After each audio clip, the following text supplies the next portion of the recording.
Banger.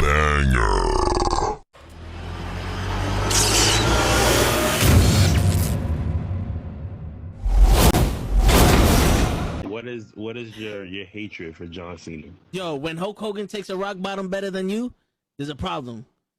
There's a problem. My man. All right, so give me the camera. One rock bottom. Yo, no, it's more than that. Show, give me the camera. I got the fucking camera. Kenny, I'm gonna have to do it for you. I'm gonna give you the whole spiel. He came out as a prototype.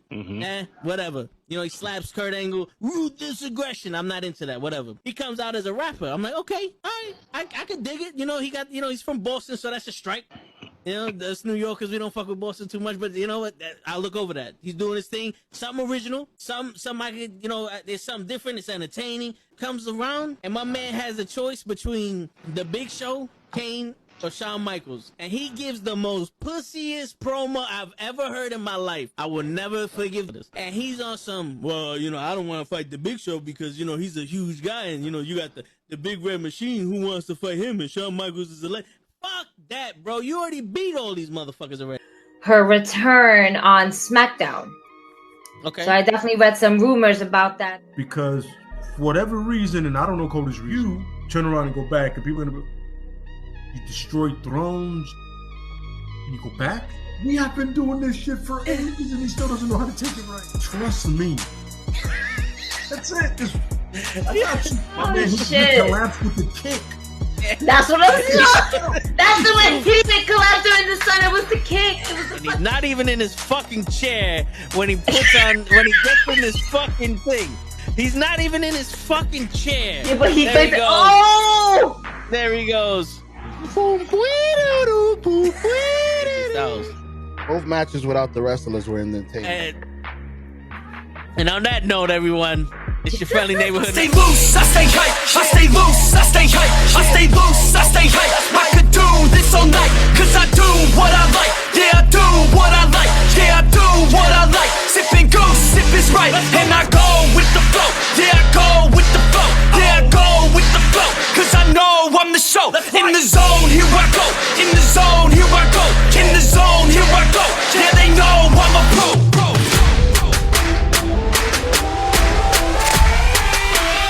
Let's go, let's go!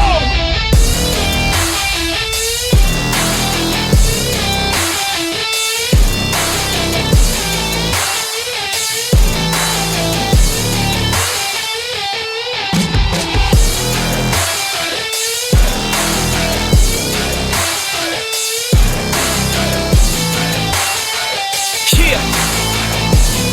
Let's go! Here I go, I get lit, I get hyped for this shit. That's right.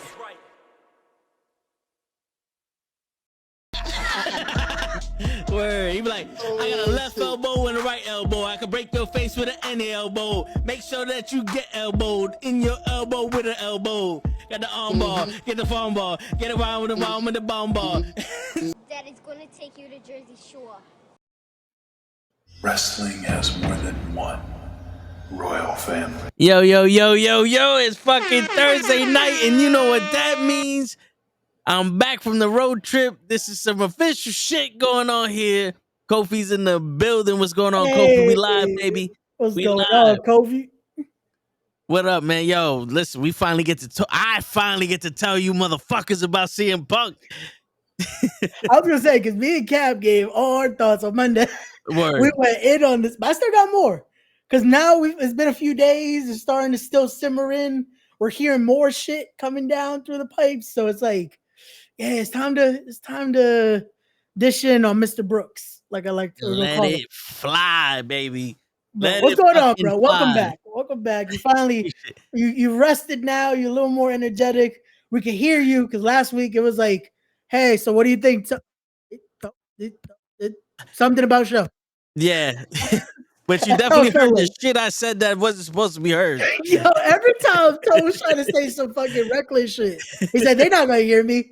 And my mama's titties. Like, what? Put baloney in your ass. What?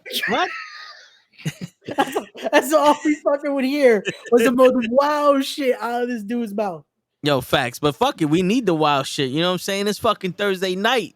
Yo, facts. You know what that means, shit. But hey, man, it's me and you. We out here. Show is late. I know where Kenny is. Pro already got the motherfucking link. I don't want to hear shit. I don't want to hear shit, Pro. I know this is your boy. I don't think he's gonna show up today. You know, yo, you never he knows know. there's about to be some negative talk about this dude. But hey, if he shows up, more than welcome, Pro. We love you, bro. Word. And then Gigi's dealing with some mommy duties because yeah, it's the first day back to school too. So word, yeah. I don't know what's up with Kenny. Kenny hasn't been showing his face around me in a minute, but yo, I think it's because I'm on, man. That's what it is. Kenny was like, nah, y'all let Ray be permanent. And now that's it. Kenny's gone. It's because we black. He don't like us because we black. Yeah, you pay taxes, Kenny. Come on, man. I got the shades and everything. I got 3 new pairs of shades. You know what I'm saying? Look, I got some new shades too. You know what I'm saying? Look at that. We styling and profiling. I got the hat back there. there. My son got the new hat, got the bandana, got the NWO belt. My son is winning. We trying. My son is winning. I'm fucking broke. Let me tell y'all something before we start talking about CM Punk. This is for all of y'all motherfuckers out there. A Tesla is not worth it. That motherfucking shit hurt my ankles. That shit is not made for human-sized people. Yeah. We go because we talk about rich people shit. We gotta put the glasses on. All right. We styling. It's not made for rich people shit. You know what I'm saying? It's not made for human size. Yeah. I'm in the passenger seat. I got my legs out and my foot is like this. I get out the car, my ankle's on fire. I'm like, yo, I got a bruise. It's not like a visible bruise, but I got tenderness in the side of my knee because my knee was pressed up against the door the whole way. Nah, bro. I love y'all, but I would have been pissed off. Oh no, we would have had to get. Yo, bro, I put it back and we spent like $250, $300 on fucking on charging. Is that how many times we had to stop? But it was charged to the rental. Yeah. I saw the bill. I was like, "Oh, you gonna get your money? You gonna get your money?" This motherfucker's like, "Oh, did you rent this from another location?" I said, "Yeah, they closed. I got there right when they closed. They told me to come here. Oh, we might have to charge you for that." I said, "Charge me for everything, motherfucker. Can I leave or you gonna charge me for that? You want me to stay here? Like, what's going on here? You gonna charge me for the fucking key that's in because I left it in the fucking car? Like, what happened here? You gonna like?" This door's locked. Am I charged for that? Like, I was gonna spaz out on homeboy. I was gonna spaz out on this motherfucker. Like, I don't even know. I was living life to the fullest until I got to Virginia. That's when the hood came out of me, Kofi. I was gonna fuck some dude up. Oh man! But that's for the Toe in the Show, which is probably gonna be on Saturday because we got an event tomorrow. Yeah. But yeah, so today, what I want to accomplish. We're going to talk about CM Punk. I know you guys like to call him Mr. Brooks, but I don't know the man personally. So state law. Yo, dude, it was state law, fuck you law, electric law, and fucking Steve Jobs law. Like, whoever the fuck made Tesla said, yo, any way we could fuck these people over, let's do it. I went to a charging station yesterday. I paid $3 for parking because that was the only way I could fucking get in. It was fast charging. We went and got food. Half hour came back and was like, why only went up 3%? I didn't know the settings was maxed out at 80%. I said, no. What the fuck kind of shit is that? I got to bring this shit back at 98%. I charged that shit today, 100%. When I got to the place, it was at 81. And the dude's like, did you bring it back the same charge we gave you? I said, nah, because this shit sucks. I'm fucking on charge, bro. That can't hold a charge for shit. Either we're going to have to charge you for that, too. I said, fuck you. Bro. I was about to whip my dick out and be like, I'm going to charge you for this. Fucking cocksucker. Yo, they charge us for talking about it right now. Yeah, I see the fucking notification. $20. Jesus. But shit, hop on, Lay. We need you, man. Yo, facts. But so we're gonna need that for the Toe in the Show. Yeah. But let's get into it. Let's talk about. So I want to hear your opinions on the situation. I'm gonna give my opinion on the situation. I want to hear about how would you have handled it. I want to hear about if Tony Khan called you up and asked you, what to do in the situation. I want to hear about if you're in WWE. I want to hear about it if you're Endeavor, because I know Endeavor, the on Tuesday, the deal's supposed to be 100%. You know what I'm saying? I want to know, because, we were talking about a Tesla, like, rich people shit. We had to look rich. We had to look fly. Rich people shit. Yo, you know what's funny now that I think about that? Legit, Punk has been gone from both of those companies. Yeah, but he He's- still works for Endeavor though. It's crazy, right? That's the funniest shit ever. Yeah, But fuck it. Let's get into it. So let's get into it. It's no fucking secret now. CM Punk, aka Phil Brooks, has been fired from AEW due to the recent events at All In at Wembley Stadium. The alleged incident between him and Jack Perry, where all this stemmed from Punk telling Jack Perry, "Don't use real glass."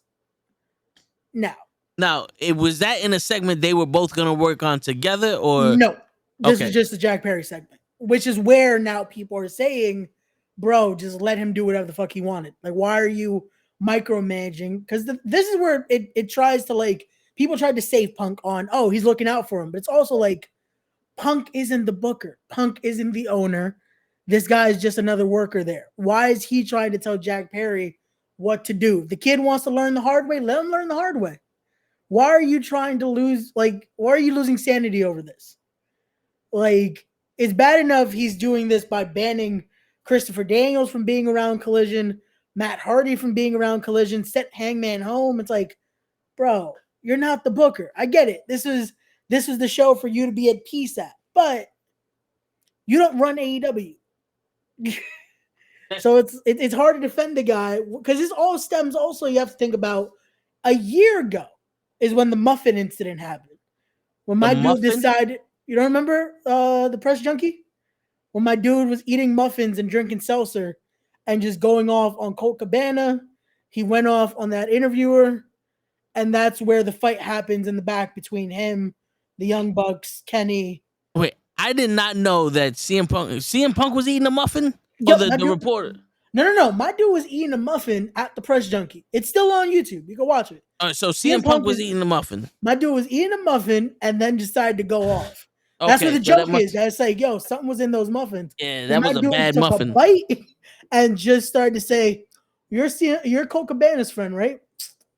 Let me tell you something about Colt Cabana. And just went off. Man, that motherfucker said, blueberry again. You motherfucker. Let me tell you something, bitch. Colt Cabana lives with his grandmother. Colt Cabana got a shared bank account with his mama. Colt Cabana, he fucking washed his clothes with his Red Sox. He don't even have a Cabana. Yeah. I went to his house and I kicked his couch because fuck his couch. What did the 5 Colt Cabana say to the face? Smack. It's like, shit, okay. I didn't know the muffin detail. I knew the I had to bring that up because that was the biggest joke. Yeah, like, even people said that's where they gotta hire Punk now. Just hire him at the muffin place. That's it. He definitely got people to go buy muffins for some reason. But shit. But so yeah, it's legit. That's the worst part. We're to a T a year from that incident. Yes. And then this happens. So it's like, bro, you're already still on probation because the company hasn't been around for so long, and twice you've been in incidents.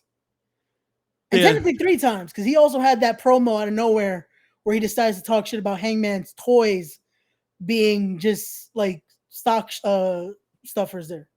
Yeah.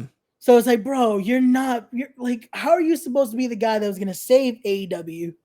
And then this is where we are. Like, come on, man. You took away, that's the worst part. Like, legit.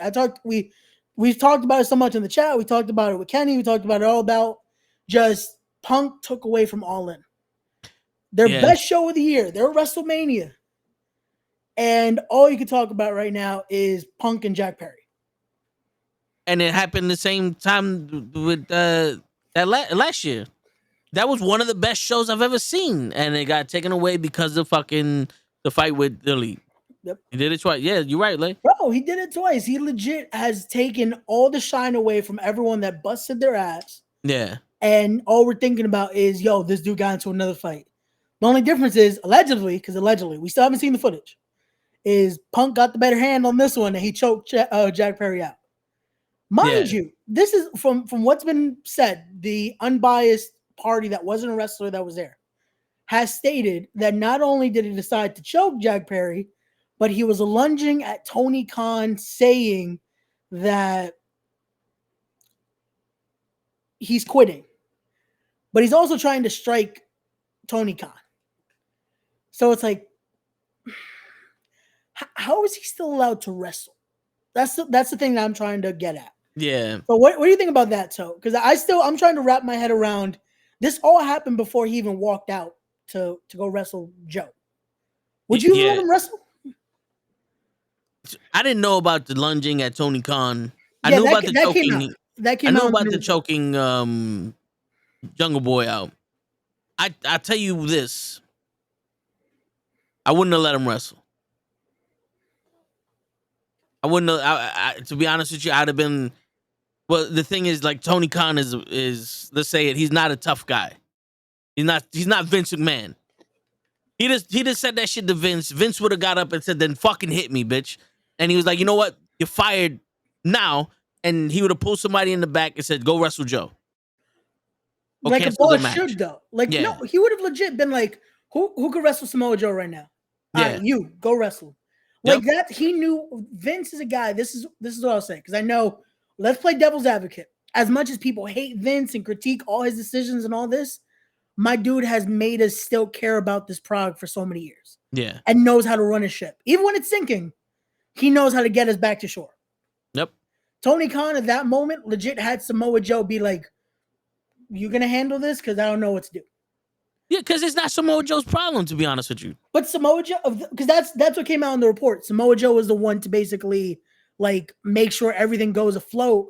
And he's the reason they kicked off the show. Yeah. Because they were the first match. No matter what, they were going to be the first match. But apparently Tony Khan asked, I think it was Kenny's team and that if they could do their match, they weren't ready. And the Young Bucks and them weren't ready for their match. Because he was trying to move around the card. Okay, so that's why Kenny Omega was second. Because I was like, yo, that's crazy that Kenny Omega came out after Punk. You would have thought they would have kept them far apart from each other.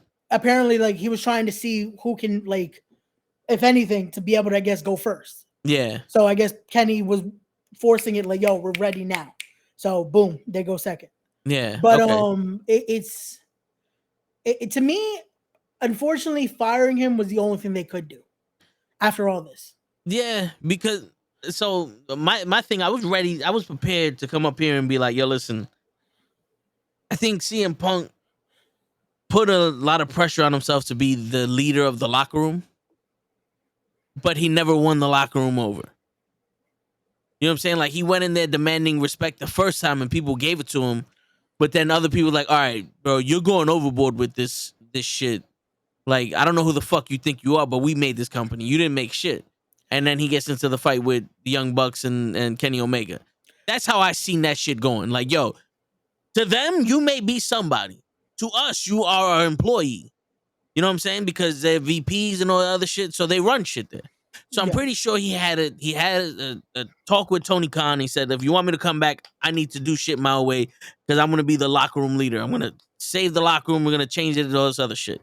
That's why at that point, you would expect him to be that guy. Yeah. You would hope, like, Punk is about to come in, not as an EVP, but have about the same amount of power. Yeah. Because at that point, you expect Punk's coming in and he's pro AEW. He's pro, we're going to make wrestling, we're going to be the alternative. We're going to be different. We're going to be the company. And you expect him to come in head ho, which he did for a cup of coffee. Again. Yeah. Like, for a cup of coffee, he was ready. He's like, let's do this. People were excited to see Punk. I was excited to see Punk because I am the wrestler. I'm a CM Punk fan. Okay. But seeing what the person Phil Brooks has become, not as much anymore. I tell you this. When CM Punk came back, the first time he came back, I was excited to see him. Yeah. He wrestled Darby Allin. I was like, 7 years, wash it off. The more he wrestled, I can safely say MJF is the only person that gave him a fucking good match. And that was just basically whoop our ass. Like, two people whooping each other's asses with a chain. Not hard to put on a good match when that happens.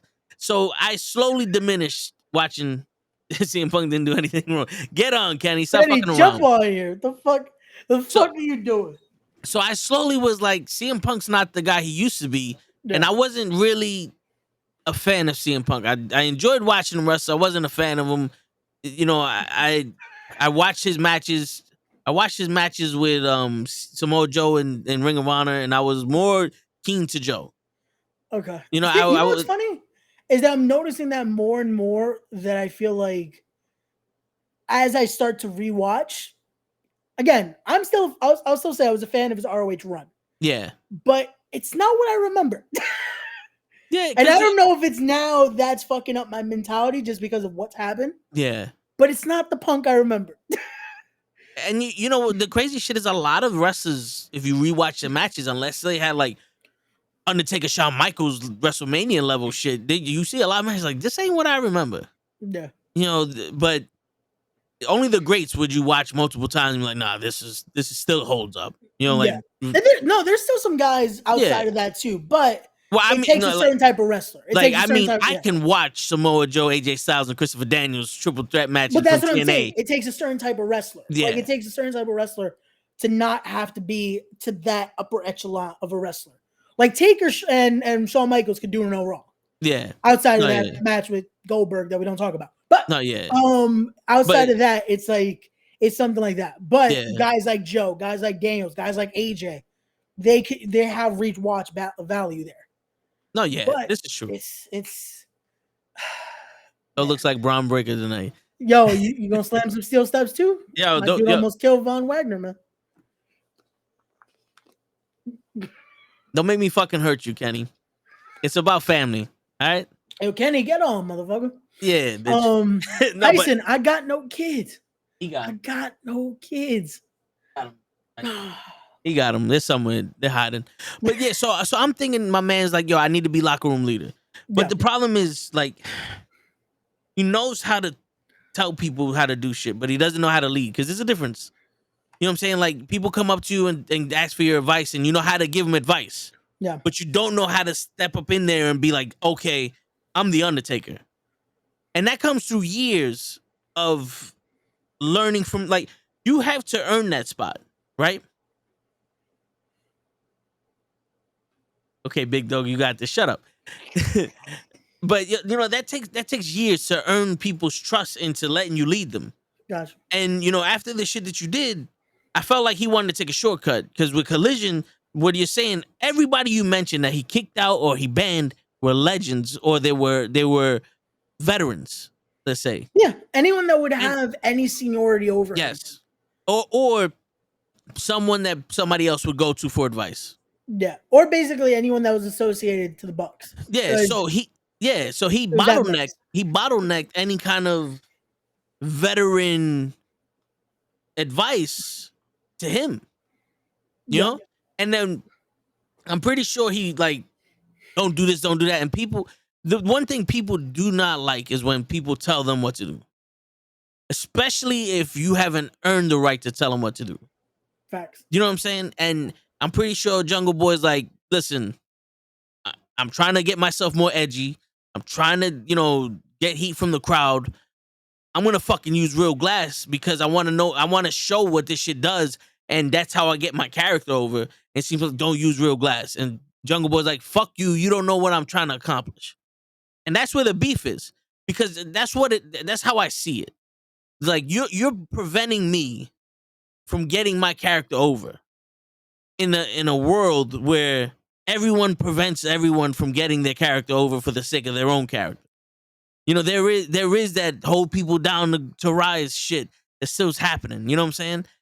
And to be honest with you, at first glance, not knowing any of the backstory, I always thought it was CM Punk's fault. My man said some shit. You shouldn't have took it personal. You know what I'm saying? Because as men in a work environment, can't go around fucking fighting people or trying to fight people. In the street, it's still not fucking advised because you don't know what people got. Yeah. You know what I'm saying? But it's like my man just said, that's real glass. Okay. There's no way that could have been fake glass. You know what I'm saying? The windshield's laminated for a reason, for safety.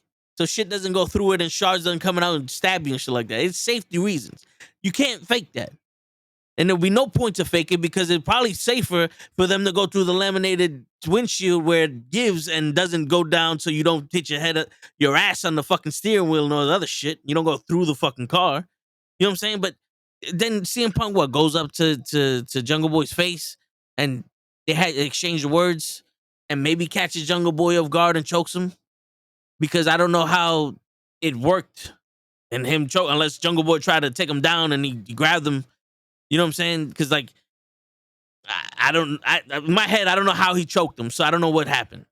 But that's the thing too, because it's like this is why I hope we get to see the footage. I hope someone, which I feel like we're not going to see it till the proper investigation, I guess, is fully done. Yeah. But I think let's say that issue is already one thing. Maybe that's what gets him the slap on the wrist. You get a suspension. Yeah. But then trying to attack Tony Khan. See, now this is shit that I didn't know. Because initially I was on some, as a boss, I fired both of them. Yeah. Because the incident happened last year and you did what you did to them. New policy. Any of this shit happens, you're fired immediately. Yeah. Especially that it's also, and this is one thing, Jack Perry knew what this show meant. Yeah. And you're also taken away from this because you could have just easily walked away and that's it. We don't get any of this. Yeah. But you also decided to just fucking nut up and decide, let me fuck with CM Punk today. Yeah. So it's like at same point, he's also in the wrong. But he also didn't go after Tony Khan. So that's where we get to this point of it though, where Punk, he's already in the wrong at one point. Both of them are in the wrong. But him going to that other extreme, it's hard not to be like, yes, CM Punk needs to get fired. Yeah, because him going after Tony Khan alone should be grounds for being fired. Yeah, that's it. If that's the only thing he did, like it's like one creative decision gets like he doesn't like and goes after Tony Khan, instant termination. Yeah, because you don't like that's how a normal 9 to 5 goes. Like let's forget about it being wrestling for a second. Yeah, everyone wants to hit their boss. Everyone has that thought process. Again, allegedly, we're not going to say that so Toe doesn't get in trouble for agreeing with me. But everyone wants to punch their boss at one point or another.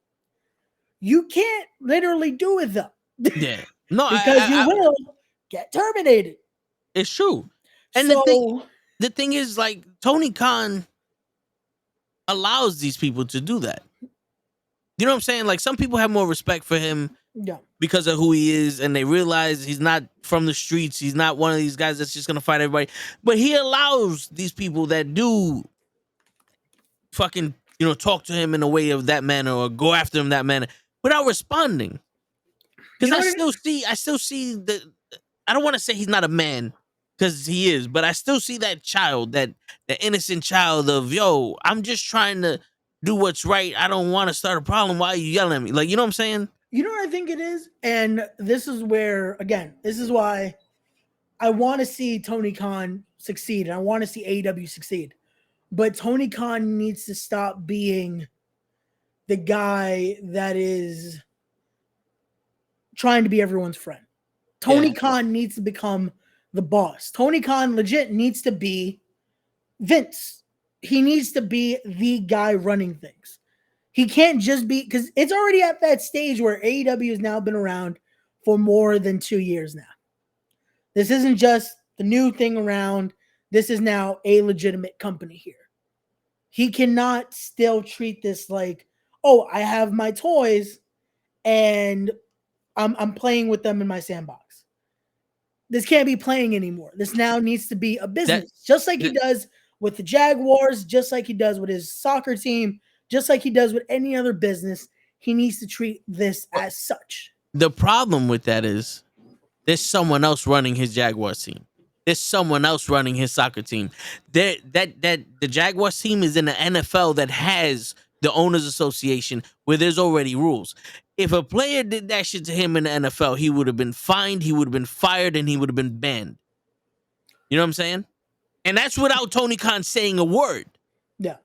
Now Tony Khan is the sole proprietary of the AEW. He's running this without general managers, without fucking presidents, without all these other people that, you have to talk to 50 people before you get to Tony Khan. Tony Khan is accessible 24/7 to everybody. Yeah. You know, and killed. Word, Damn, yeah. that's what's gonna happen in the NFL. Yeah, You're word. gonna get killed for this. Yeah. But You just it's might. like at this point, though, if that's the case, then hire an actual team. Yeah. Because that's what Vince has done. Vince has legit made it so you have that many people before you even get to Vince. You go through guys like Bruce Pritchard. You go through guys like John Laurinaitis. You go through guys. Shit, Kevin Dunn probably will talk to you before you get to talk to Vince. Yeah. And then you have, even before that, even after that, Triple H. And then Vince. Yeah. Tony Khan can have that. He has a great fucking backstage personnel. The fact that he doesn't have that trust yet to have that second in command outside of the EVPs, he needs to have actual people that have already been and done this business already. That's the issue though, because I like the idea of having some of the boys have that mutual respect and be able to be part of the management team. Have guys that have already had their time. Because at this point, they have nothing else to gain. This is them trying to help the business go forward. Because that's what all the people he's hiring as producers and agents, one of them could be his right-hand man. Yeah. Like, at this point, this is something where, and this might be controversial to say, when Jericho finally decides to hang up his boots, Jericho could be that guy. He could be that guy right now. Jericho's still working, though. That's why I say he can't be. I hear you. Because the guy that should be there can't be working. I completely I understand that for a fact. But I'm saying I think what Tony Khan needed to do was establish everyone's role right after that fight. Yeah. Because they're the VPs, they're the executive vice presidents. Yep. So now, like I said, back in them days, you go to training, you learn how to become a manager, you do this specific roles. You're the executive vice president of talent relations, of, fucking arena bookings, of who goes on when on the card, this, that, and the third. Just throw that. So that way, when you sit there and go, who's my boss? Young Bucks. He's the one you need to talk to about, being on the main event of a card or whatever the fuck. No. Where do I know where the events are? Go talk to Kenny Omega. He's the one that's booking the arenas and shit like that. Something. So that way people go, yo, fucking, why is CM Punk telling me shit on Collision? Because he's the guy that oversees the production of the matches. Got you. You know what I'm saying? Yeah. Because if you know his role in the company, then you can't complain. And that's the thing. There was no established. This was just, at this point, we're thinking this is how it's going to be. And then it became that. Because we made the joke. It's CM Punk show. And CM Punk legit treated it as, this is my show. So whatever I say goes. But when you start to remember, wait, but Christopher Daniels is he is talent relations. Like, you can't just ban the guy that's supposed to make sure this all goes squeaky clean. And then the issue is, though, and I'll give this little leeway of Punk, of when the travel agent is fucking up your travel plans. Okay, this is also why I say certain people have to already not be workers still. Because the guy that's doing all the travel plans is very good friends with the Bucks. Yeah. So it's like, again, I'm not saying he did it on purpose, but I can see where maybe that's a thought in Punk's head. But still, you could have taken an Uber, man. Like, that's the only thing I don't get. Like, you could have taken at least something. They offered to reimburse you. Like, come on. Like, bro, shit happens. You can't take that shit personal. It's like, come on, man. But it's funny because Kenny's right though. Because that's what Tony wanted long ago, was just to be able to work with WWE. Well, I tell you one thing. If Tony Khan really wanted to learn under Vince, watch the product. because here's the thing. What you get from watching the product, and I'm not talking about just every day, Monday, Friday, Saturdays, Sundays for pay-per-views and shit like that. I'm talking about if you watch the documentaries, you watch the interviews, you watch the fucking Beyond the Ring, the Beyond the Mat shit on Vice TV. You watch all that shit and you get an inside look on how this shit is run. Right? And we've seen time and time again the famous video. Brock Lesnar throws the title at Vince and says, "Here goes your shit," and walks out. And Vince throws that shit on the floor and says, "Asshole," to Brock fucking Lesnar, the former UFC heavyweight champion of the world. Vince McMahon did not give a fuck who that was. He was going at him. Granted, they didn't fight, but it was one of those, I ain't your fucking bitch, to let them know, right?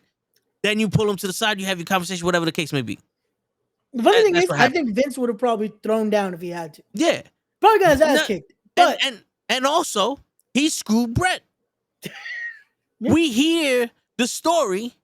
He walked up to Brett and said, "Listen, punch me in the face if you have to." And Brett laid him out. It was one of those, I did what I had to do for my company, and I'm not apologetic for it. You feel a certain type of way? Go ahead, handle your business. Where is this? I'm not saying Tony Khan needs to get his ass kicked.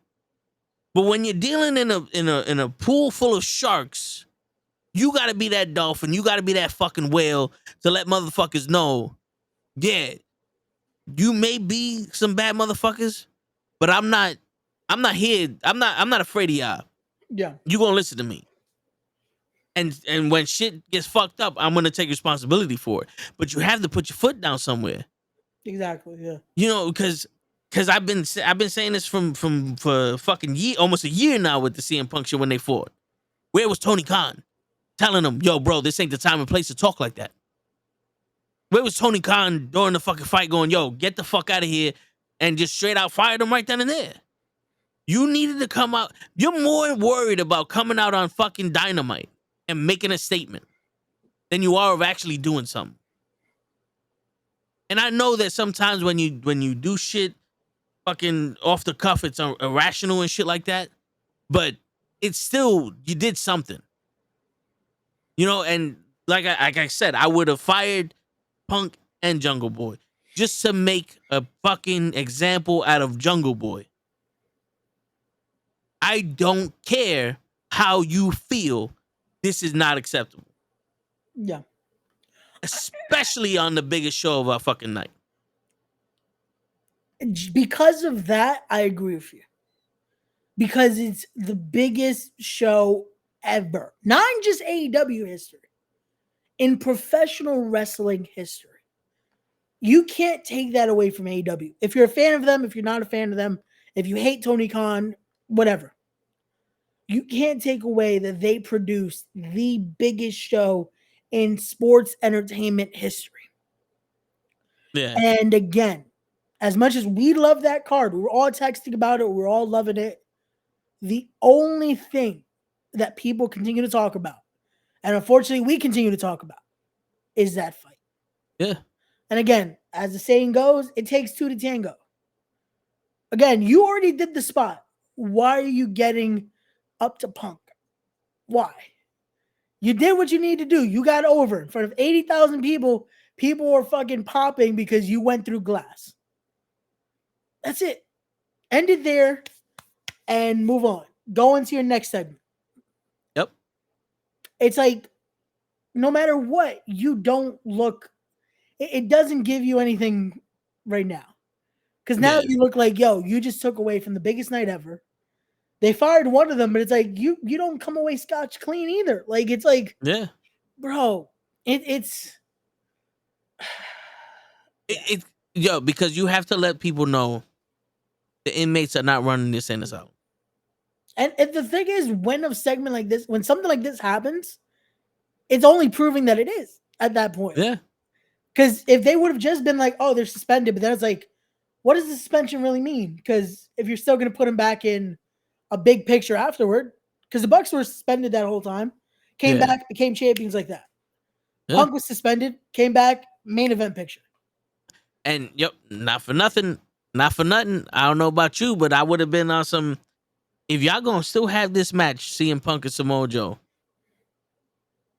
you going over? Exactly. You know what the thing is though? I feel like that was a Joe thing too, because that's still, no matter what, him and Joe are still close. So I feel like Joe's like, hey, he probably even knew. He's like, hey, I don't think I'm gonna see you after this. So we gonna kill it. I'm gonna fuck you up. But wave your hand high, because in front of 80,000 people, this might be your last match here. Yep. Or ever at this point. Yeah. So, but yeah, if I'm Tony, again, we're booking this and something like that just happened, I honestly don't think I would have let Punk wrestle though.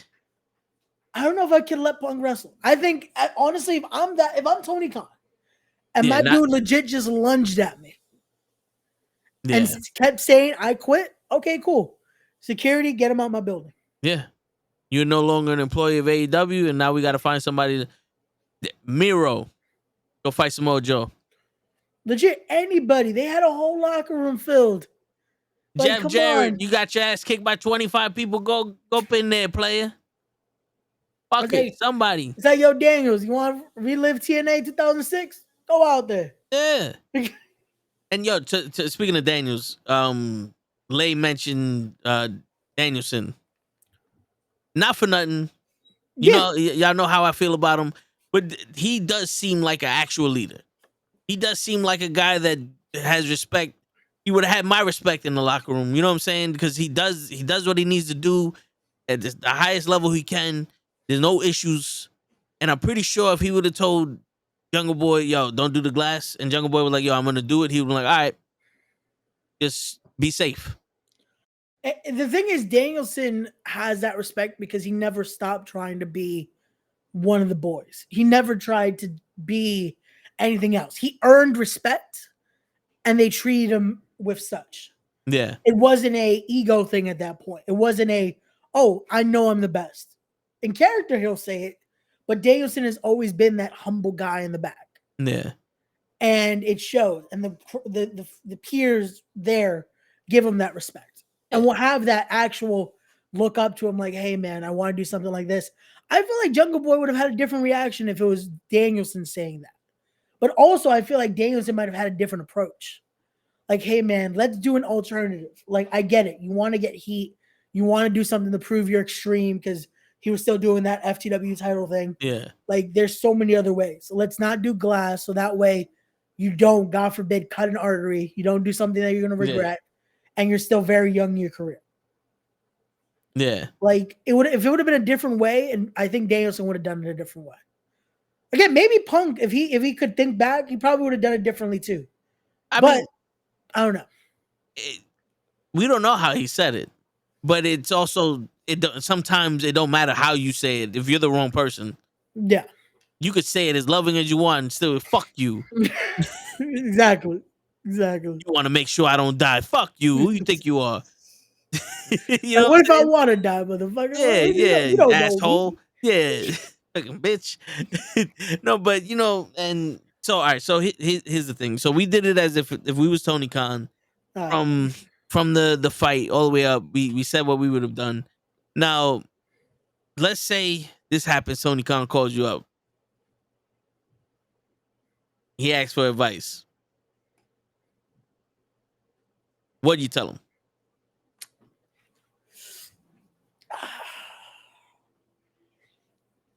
Has he already made this? Has he already fired him?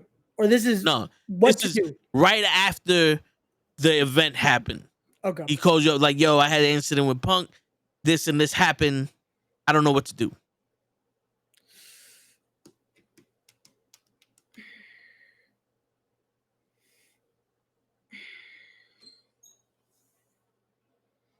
See, this is hard.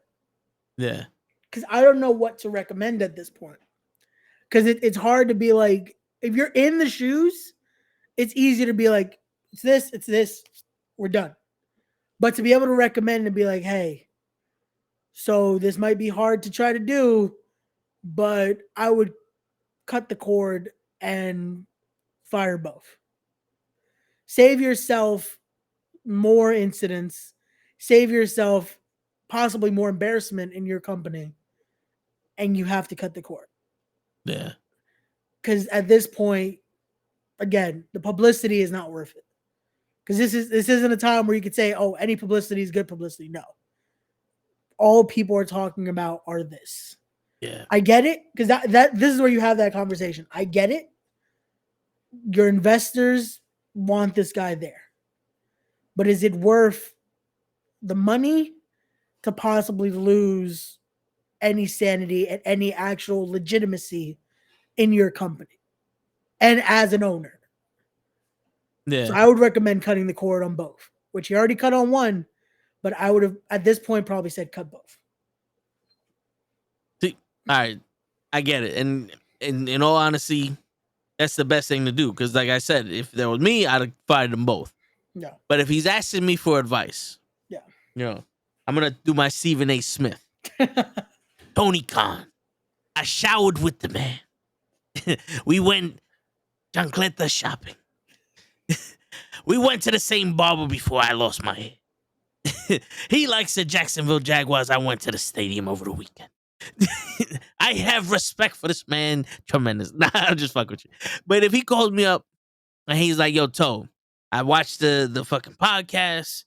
You guys have some good insight or whatever. I don't know what to do. I need an outside shit. I don't know what to do. I think I would have been on some, you got two choices. You go your route, fire both of them, make an example, change everything up, hire one security around you so that way, that shit don't happen again. Hire people that can take care of problems like this shit so that way you don't have people boiled up with frustration. Or two, the best thing you can do to capitalize on shit like this, make this a part of the story. What you do here is you talk to him, you talk to Punk, you talk to Jungle Boy, and you say, okay, you guys have issues now. Now it's public. We can take advantage of this and put you guys in a program to settle this shit like Edge and Matt Hardy did on Raw. And we can make some money off of this. Because people are going to want to see you go at it. The same way I wanted to see him and Omega go at it after the fight. Because I'm thinking this, you could have, if you're going to keep Punk, you could have made a very good storyline with these motherfuckers. There's real heat there. People love Eddie Kingston because there's real heat there. And I would have been like, yo, we're going to make money. Now, if you cannot agree to this, you're both fired. If you take advantage of each other and hurt one another or do some shit unprofessionally, you're both fired and I will fine you. This is what we're going to do. We're going to make everything public. We're going to release the fucking video. I want you to come out and talk shit about this man on social media. I want you to talk shit about this. Act like I ain't got no control over y'all. And on Dynamite, I want you to come out and say some shit. Say whatever you need to say about me. I'm too pussy to let you go. Blah, blah, blah. Jungle Boy ain't here. And then boom, let y'all niggas go at it. That's what I'd have told him. Make as much money of this as you can. Because in a business where people are saying that people aren't watching you or you're the alternative, this will get a lot of eyes. Because it'd be like, hold on, wait, there was a real fight. Yeah, that was real? Wait, and they're still on the show and they fighting now? People want to see that NASCAR car wreck. Yeah. People want to see that shit. That would have been my advice a year ago. Yeah. All 6 of them. Yep. Put them in a ring. Yeah. Make money. Put them in a ring. Show them dollar signs. Don't tell them that they have to be best friends. Tell them this is what we're going to make. Think about it. Because that's all they had to do for this show itself. Yeah. As much as Samoa Joe versus Punk was great, as much as FTR versus the Bucks was great, all you had to do was CM Punk and FTR versus Kenny and the Bucks. Yep. All you had to do. Yep. Could have even done that on this pay-per-view, on All In. Yeah. All Out, actually. Sorry. All you had to do. Any card with that match would have been it. That would have been money, and that would have made it work. Oh, yeah. But Oh shit! No, I'm just fucking with you. I was gonna say no. This is why you don't podcast and drive, motherfuckers. Word. But he's still on the road. Toe's back somehow. His show is still not back from fucking Florida. Yep. What's going on, show? We left his ass over there. I took so fucking long. Toe got there first than me. We still waiting on we still waiting for him to show up to the Raw podcast. Yo, facts. I showed up. Yeah, I was offline though. He showed up in his dreams. Wait, no, yeah, you never showed up on Monday. You showed up yesterday, Tuesday. Nah, I didn't. You showed up on Tuesday for the comic one. I was dead, bro. I can imagine. Dead. Shit. I'm still dead. So yeah, so What's up, though? How's everything, man? How go ahead. No, everything's good. We're talking about CM Punk. Yeah. So now I want to ask you, Ray, if we went all that, CM Punk's fired. We're gonna talk about the here and now. Okay. You're the WWE. You're Endeavor. Two different people. Yeah. Do you want them? Yep. You would take. I'm CM writing Punk. that check right now. And that's a legit thing. When I saw that article, we have released Phil Brooks, aka CM Punk. My instant reaction was Triple H and Vince McMahon are writing that check right now. Is it a blank check? It's telling him how many zeros do we need to put on that check. Because as much as, again, he was very controversial twice. Because his leave the WWE was also very controversial. You know the reaction that people are going to have of hearing Cult of Personality in a WWE ring again is going to be worth the money. Because people will float back to WWE just to watch this dude again. The same people are like, oh, CM Punk was mistreated, all this. The minute CM Punk shows up, it's like nothing ever happened. Even all this, they'll be like, oh, maybe it was just that environment. That's why Cody left. Da, da, da, da. They would be back for CM Punk. And also, you know, Vince and Triple H are thinking, just to be able to say we have him. Yeah. And they they would write that blank check. They'd be able to control him. But if I'm them, let's say I'm running the WWE right now, or I'm running Endeavor, and I'm between the two parties, I'm writing that check right now. I'm also there's a caveat. On road ahead. I'm also adding hey, this is the rules though. We're gonna give you this blank check, but this is what you're coming into. This is the locker room you're coming into. You aren't an EVP. You are employee CM Punk. Yeah. But these are my terms and conditions, but here's your money. What would you do, Joe? Are you signing him, or you want nothing to do with him? To be honest with you. Okay. I see you have Seth Rollins versus CM Punk. You have the Judgment Day versus CM Punk. You have Gunther versus CM Punk. Ready Player One and Austin Theory versus CM Punk. I do not see, and I will never see, CM Punk versus Roman Reigns. For the simple fact that every match we got from CM Punk in AEW, except for MJF, and maybe Eddie Kingston, if it was a hardcore, every match except for those no disqualification or fucking chain matches where you can lean on shit like that, he was garbage. Wait, even the last few tag matches now you didn't like? No. Oh wow, okay. I gotta give it to you though. Again, his run now was very. It didn't feel like it. It felt like he was gone since the first incident happened. He can give you. He came in, great energy. From there, it was like my dude said, "I'm done." He quit then. Yeah. The moment that first fight happened, when he bit into that muffin, he knew he was done. I'll tell you, he'll give you ratings. He'll give you, bring back fucking fans. He'll give you all that, but he won't give you any performance. Yeah. And we already have enough people that are not giving us performances, but are giving us that vision. Now, what type of fans is CM Punk gonna bring? The hardcore fan that the WWE is no longer interested in.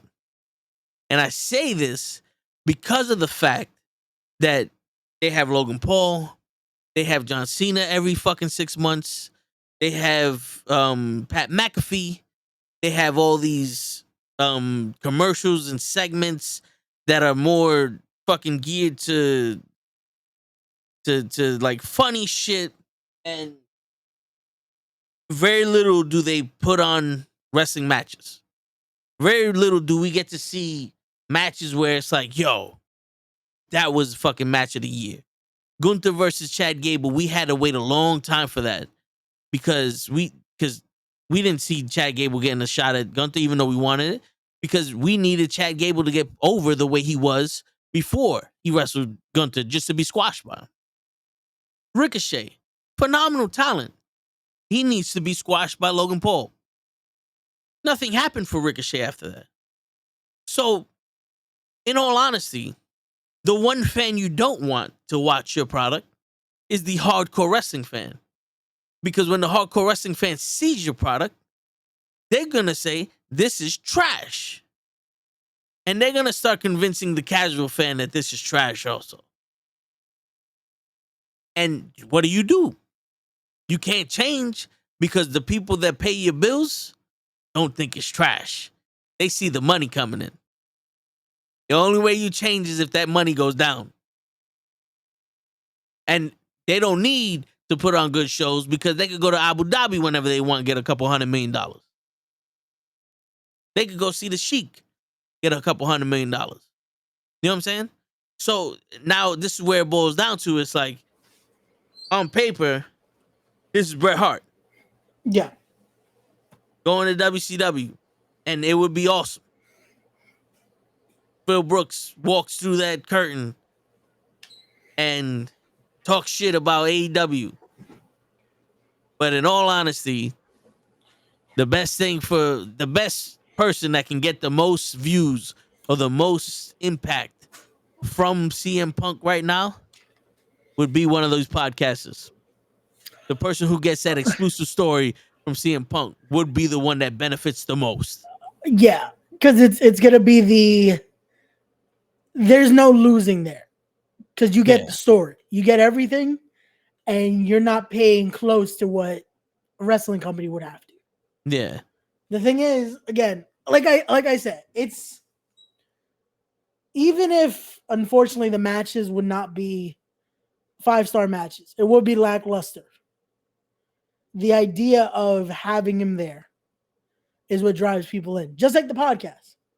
Because again, the podcaster could be Joe Schmo, but you have CM Punk and you're the first person to get to talk to him post all this. People are going to listen, and you're going to make the money off of it. That's the thing. It's like being able to have him, being able to have that taboo thing. Eric Bischoff said it best: controversy creates cash, and legit does. Yeah, but you have to be able to take advantage of the controversy. See, now CM Punk leaving AEW, going to WWE makes that short-term money. Because it definitely does. WWE doesn't acknowledge AEW. They don't acknowledge fucking Cody Rhodes came from AEW. Yeah. Even that little documentary they had, they acknowledged he went to the independent circuit. He went to Japan and he went to ROH. He ain't never went to AEW. Yeah, he had his boys and they did the little thing and he made his own company. But then it wasn't AEW that he made. Yeah. And it was, and even the smallest bit that they mentioned, it was like they mentioned AEW more at Triple H at the DX Hall of Fame speech than they've ever mentioned them ever. Yes. And that was only because badass Billy Gunn was there. Yeah. But the thing is, we know where CM Punk came from, would be coming from. Yeah. We know where Cody came from. And that's what they're banking off of. Because they know, again, the fans are what's going to drive this. But the difference between Cody and CM Punk is Cody was the guy that left and never reached that brass ring, but he came back stronger and the guy that everyone wanted to be champion. CM Punk ain't coming back here on some, we want him to be champion. CM Punk is coming back on some, I was a problem over there and now I'm here. And everybody, at the most, we want to hear him talk shit about the company. We want to hear what he has to say. The same reason when he left the WWE, when he did the Coca Cabana podcast, everybody watched it because they wanted to know why he left. What did they do to you? Oh, they sent me a FedEx that I was fired on the day of my wedding. All right, cool. You know what I'm saying? So that's what's enthralled with him. When he was going to AEW, it was the fact that he was gone for 7-8 years. That he's like, yo, he's coming back after this long layoff. We get to see CM Punk again. It wasn't he left WWE and now he's in AEW. You know what I'm saying? In my opinion, I don't think him going to WWE would give more to the WWE than it would give to him. Yeah. He would make more money out of it than I think the WWE would. Oh, definitely. Because again, the contract's going to be lucrative as hell. But do you not think, again, the reaction, just to be able to have just that reaction? Because let's say this, and this is where I get at. Signing him to AEW, did it make them the amount of money you think they actually wanted? End of the day? Well, according to Tony Khan, he was selling out arenas. He made the first $1 million gate. He did this. He did that. I'm pretty sure it didn't. But he wasn't there long enough to no, but that's what I'm saying. Yeah. I feel like, because that's the thing too. If they were to sign him, I don't see this being a long-term deal either. Yeah. It's one of those where you're gonna have a Bronx contract by the best way to compare it. Yeah. It's we want you here, and that's it. Don't even give him the opportunity to be able to have an issue like that in the back. Yeah. Like, you're not gonna be here long enough. See, now this is just me talking based off of my own preference and shit. But the first time he steps on Raw, I'm gonna watch. I want to see what he got to say. Yeah. After that, I'm done with him. I don't give a shit. It's already too much. He's Drew McIntyre. You came back. Oh shit, that was dope. Then he showed up on Raw the next day. Wait a minute, this is too much for you. Go back. We need a break. Okay. You're overloading us on Drew McIntyre. What's making you tune in that first Raw though?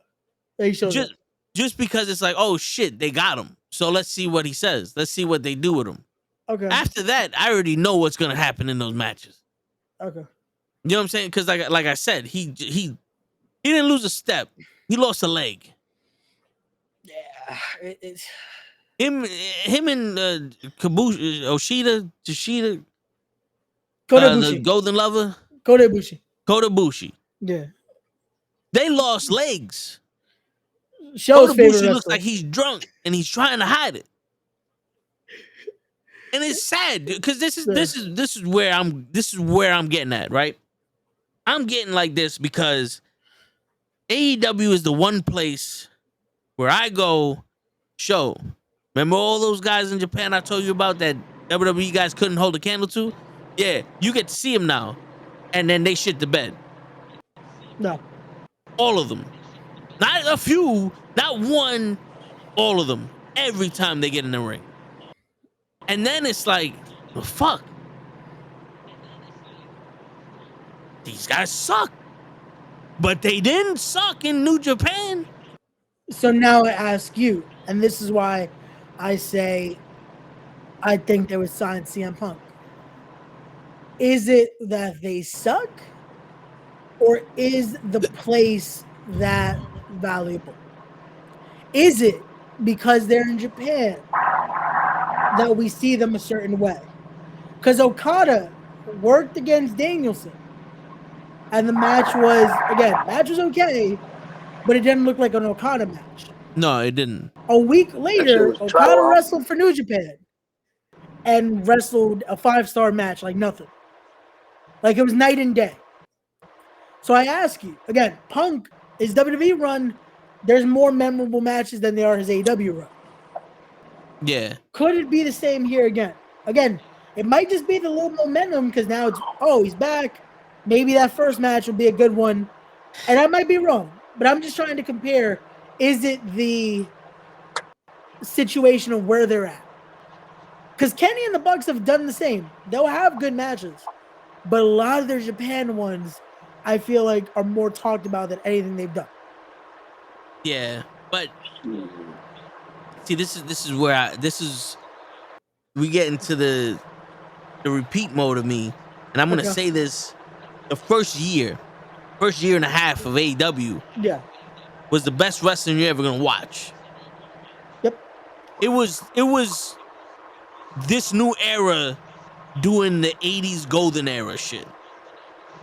Yeah. It was what wrestling is meant to be. It was what wrestling was missing at the time. A disbelief or an extension of your belief where Darby Allin might win this fucking title. Orange Cassidy might win the title. Pac and this guy's putting on a phenomenal match. At this point, it doesn't matter who wins. This shit is crazy. Yeah. When you chanted Fight Forever in the first year of AEW, we literally meant you're not in this match. Yeah. Now they say it because it's something to chant. Yeah. They did a suplex off the top rope. Oh my God! Fight forever! Fight forever! Bryan Danielson walks outside and he bleeds and fight forever. Like, it's got to the point where, okay, fuck off. You know what I'm saying? But after that, if Okada would have came in that first year, wrestling the way that they were wrestling, they had that fucking we ain't no alternative, we are real wrestling. Yeah. He would have had an awesome match.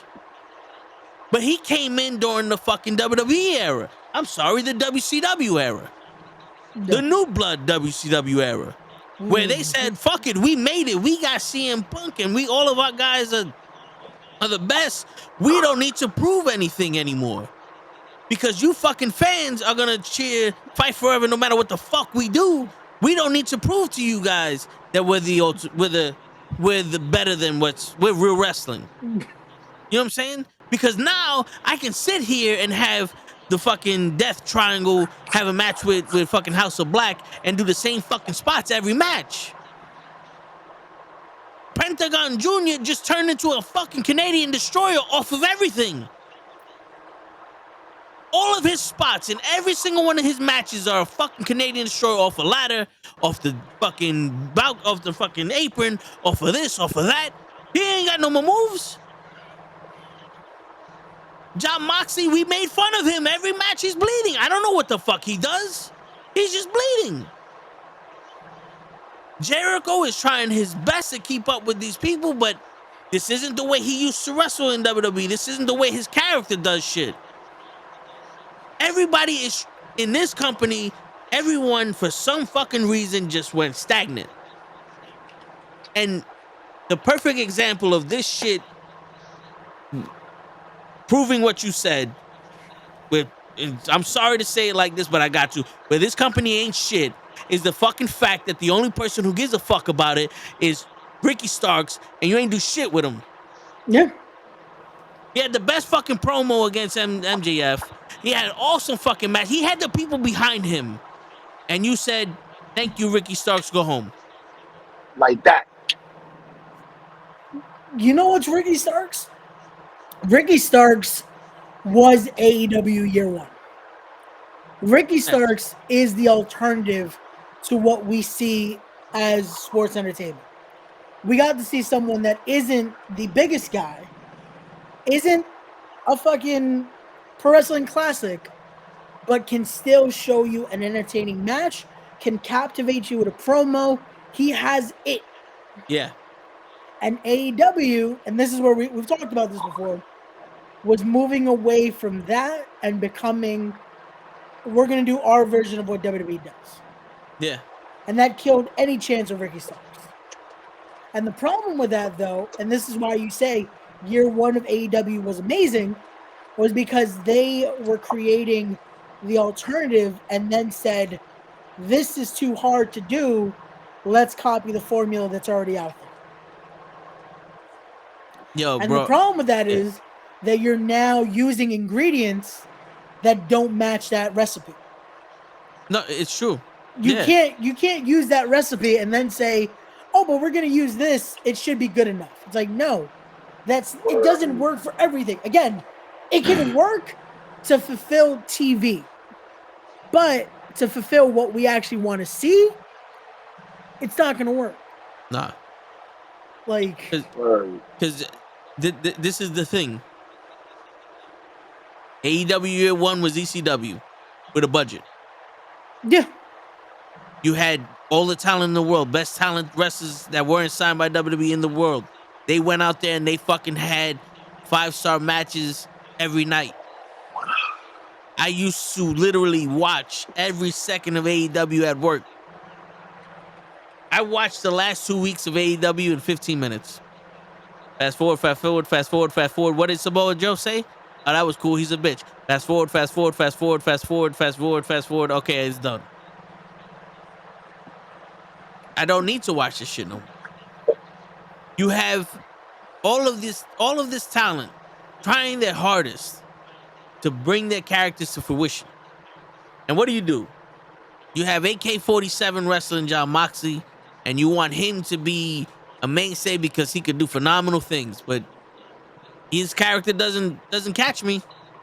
No. But Hobbs and Miro, stay in the back. You don't need to be here. Two characters people give a shit about. Ricky Starks. You want to be a top draw. You want to be a top guy. We're going to put you in a match with Bryan Danielson. When? In 2 days. What? You're telling me I'm supposed to give a shit about a match between two men that never fucking met before? Yeah. And then you say we're going to make it a strap match? Like, this is, in all honesty, this is Tony Khan picking up his figures and going, oh, let's make a fucking event and just throwing fucking people together. Because that right there, it would have made Austin, if Austin was in that situation, he'd have walked out the same way he did with Brock. This at least takes 6 months to fucking build. Yeah. Well, that one, you got to give it to CM Punk fucked that up too. Because you know that was supposed to be CM Punk versus Ricky Starks. That's what that was leading to. Because it made no other sense of who else would be in that spot. Because Ricky the Dragon Steamboat was not wrestling. Yeah. He was not going to do a strap match with Ricky Starks. Yeah. But, again, when in doubt, call him the Dragon. Because Bryan Danielson legit has picked up the pieces for Punk. Not once, not twice, but 3 times now. Yeah. And, listen, man. I saw the highlights of that match. That match looked amazing. Ricky Starks is doing his best to fucking build off of that, saying that no one can make me tap. And it's beautiful to see what Ricky Starks is doing. And he held his own. He held his own with Danielson. Yeah. I would say this forever, and I don't give a shit if he's hurt or if he's on fucking Elevation Dark or if they got him on the fucking Patreon. Where the fuck is Scorpio Sky? Yo, my son was in the Battle Royal, and it felt like, yo, wait, he's still here? Yeah. Because that's how they treat him. They legit promoted Scorpio Sky is coming to Collision. Had 1 match. Scorpio Sky has never been seen again till that battle royal. It was like, what are you doing with him? Ethan Page has been shown more, and you're promoting Scorpio Sky. Yeah. And that's another thing I don't understand, the whole Matt Hardy and Ethan Page shit. That, like, we're gonna address this too, but they really need to stop doing the women's wrestling shit with all the other talent. Like, I say the women's wrestling shit is because every single women's match, WWE, AEW, WCW, TNA, well, not TNA, but every single women's wrestling match seems like we're just gonna throw this shit together for the fuck of it. Word. And take away from good wrestlers. We're just gonna throw this shit together for the fuck of it. The biggest thing that the AEW had with their women, I'm sorry to cut you off, is Jade Cargill because she was undefeated, and Britt Baker because she spoke. Yeah, but also when you notice with those two things, what did they give them? Time. Yeah, but they're not giving anyone else even a little bit of room to breathe and actually build something. And they have a fucking stacked women's roster. Yeah. But we wouldn't know that. Nope. Legit, we wouldn't know that. We know they have Saraya. We know they have Toni Storm. We barely know that they have Willow at times. Yep. And that's about it. And I'll say it to everybody's fucking face. It's looking right now that Willow's their best talent. Willow is their best talent. Every time I see her in that fucking ring, she amazes me. She actually gives a shit. She actually gives a shit. She gave one hell of a fucking match to who was it? I want to call her Amber Moon. Oh, Athena. You know what I'm saying? Like she went at her with her. She gave matches to fucking Jade Cargill when she was wrestling her there. Yeah. You know, like the trios was even good on the pre-show on Sunday. The match between it was Willow, Athena, not Athena. It was Willow, Sky Blue, and someone else. I can't remember who their third partner was. But against Mercedes, DeMonte, and them. Again, it's a match like that was on the kickoff. Yeah. Why was that match not on the actual card? Why can't you give them time that's like, okay, now we get to see there's more in this women's division. Yep. Like, and yo, I'm gonna say this shit because I'm a legit fucking human being that cannot dedicate his entire life to every form of wrestling. I don't know when Ring of Honor comes on. I don't know how to watch Ring of Honor. But what I do know is you had Mercedes Martinez win the fucking Ring of Honor Women's Championship on the AEW show. Why is she not being showcased more? You got the Ring of Honor Television Champion showcase on every fucking show. Why is Mercedes Martinez not there? I want to see her wrestle. Why is Athena not there? I want to see her wrestle. You have, like you said, you have a plethora of female wrestling talent that can fucking go. And we don't showcase this. You want to be different from the WWE, showcase it. Because, I'm sorry, Trish Stratus and Becky Lynch stole the fucking month when it came to women's wrestling in that cage match. And what's the difference between Trish Stratus and Becky Lynch versus every other fucking match we've seen with women in it? They had more than 3 weeks build. The fans gave a shit about this match because they knew why they were wrestling. Yeah.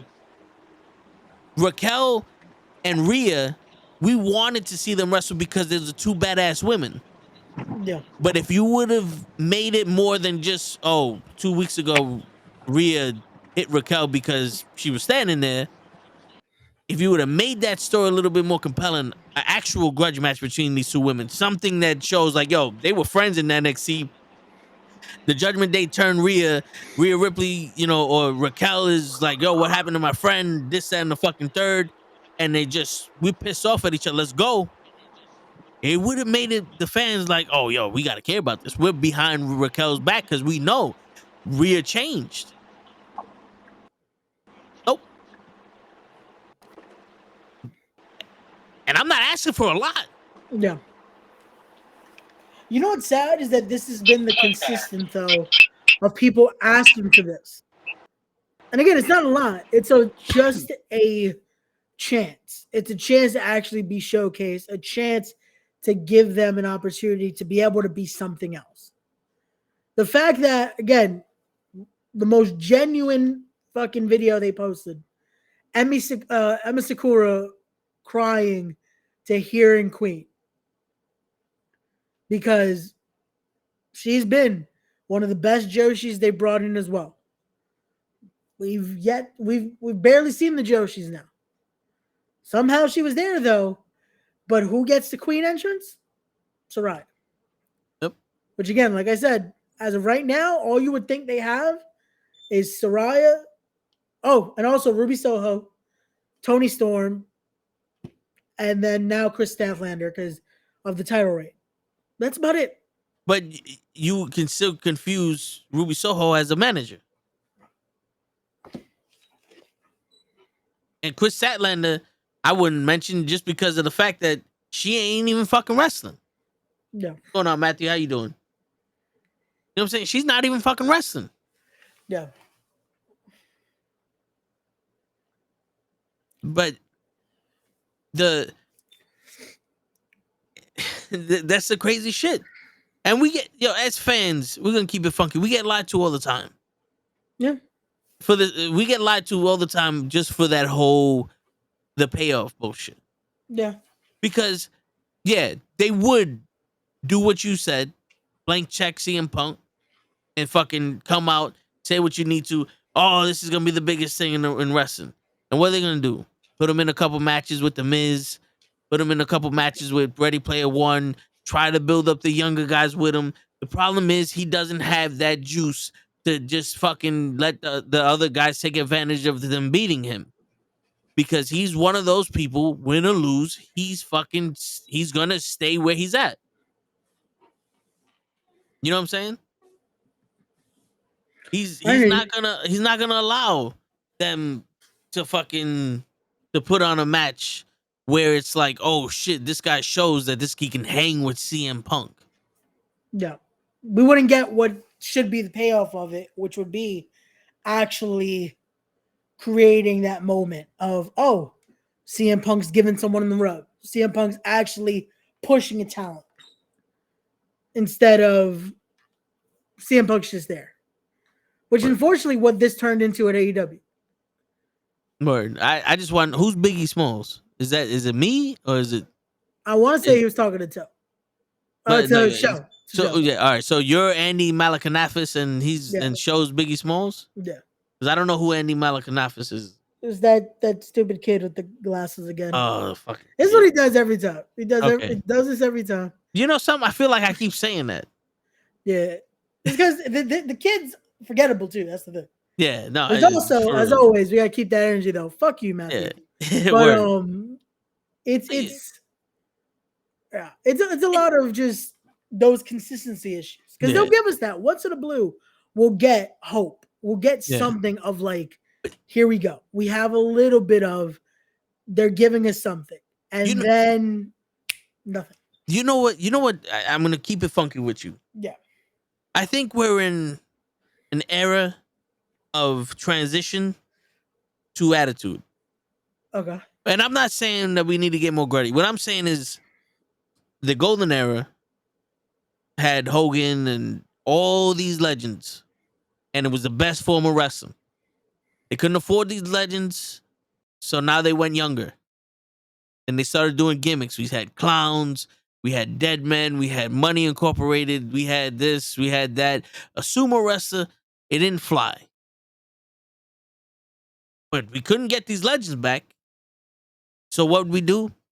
We made other characters. We made them real. We had Stone Cold, Triple H, The Rock, DX, and the Nation Diamond, everyone else. And they built this company up off of the back of this generation, the new wrestler, the real wrestler. This is what we got.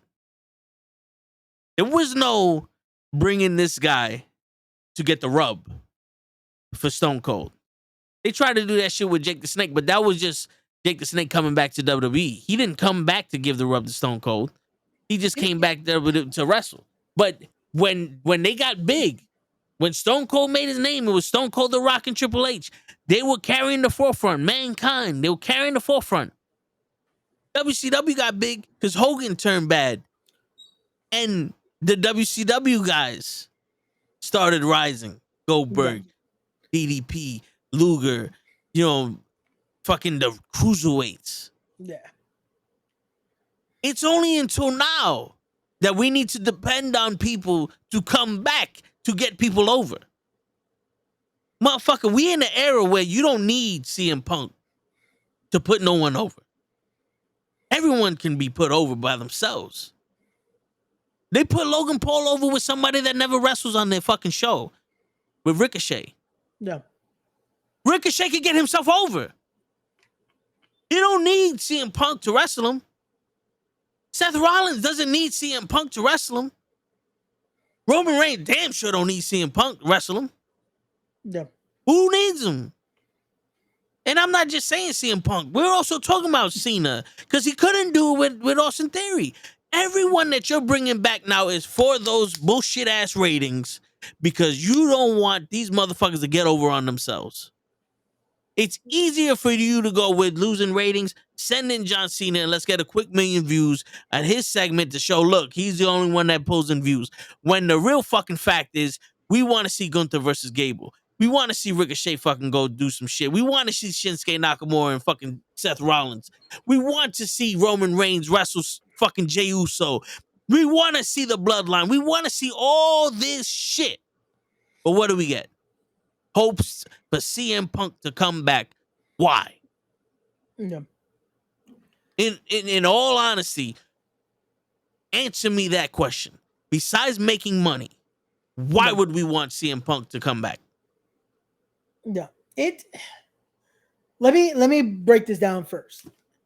Because what's crazy is when I mentioned the rub thing. For years, that was the transition for wrestling. What's going on, Matt? It was that era. What's going on, Matt?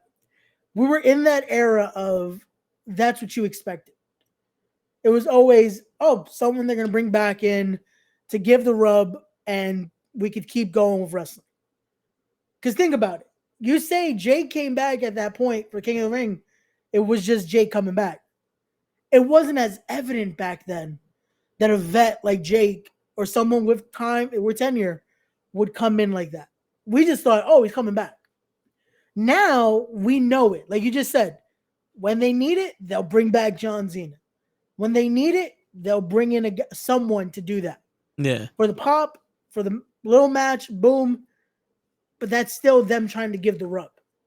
Because a rub doesn't necessarily always have to mean them going under either.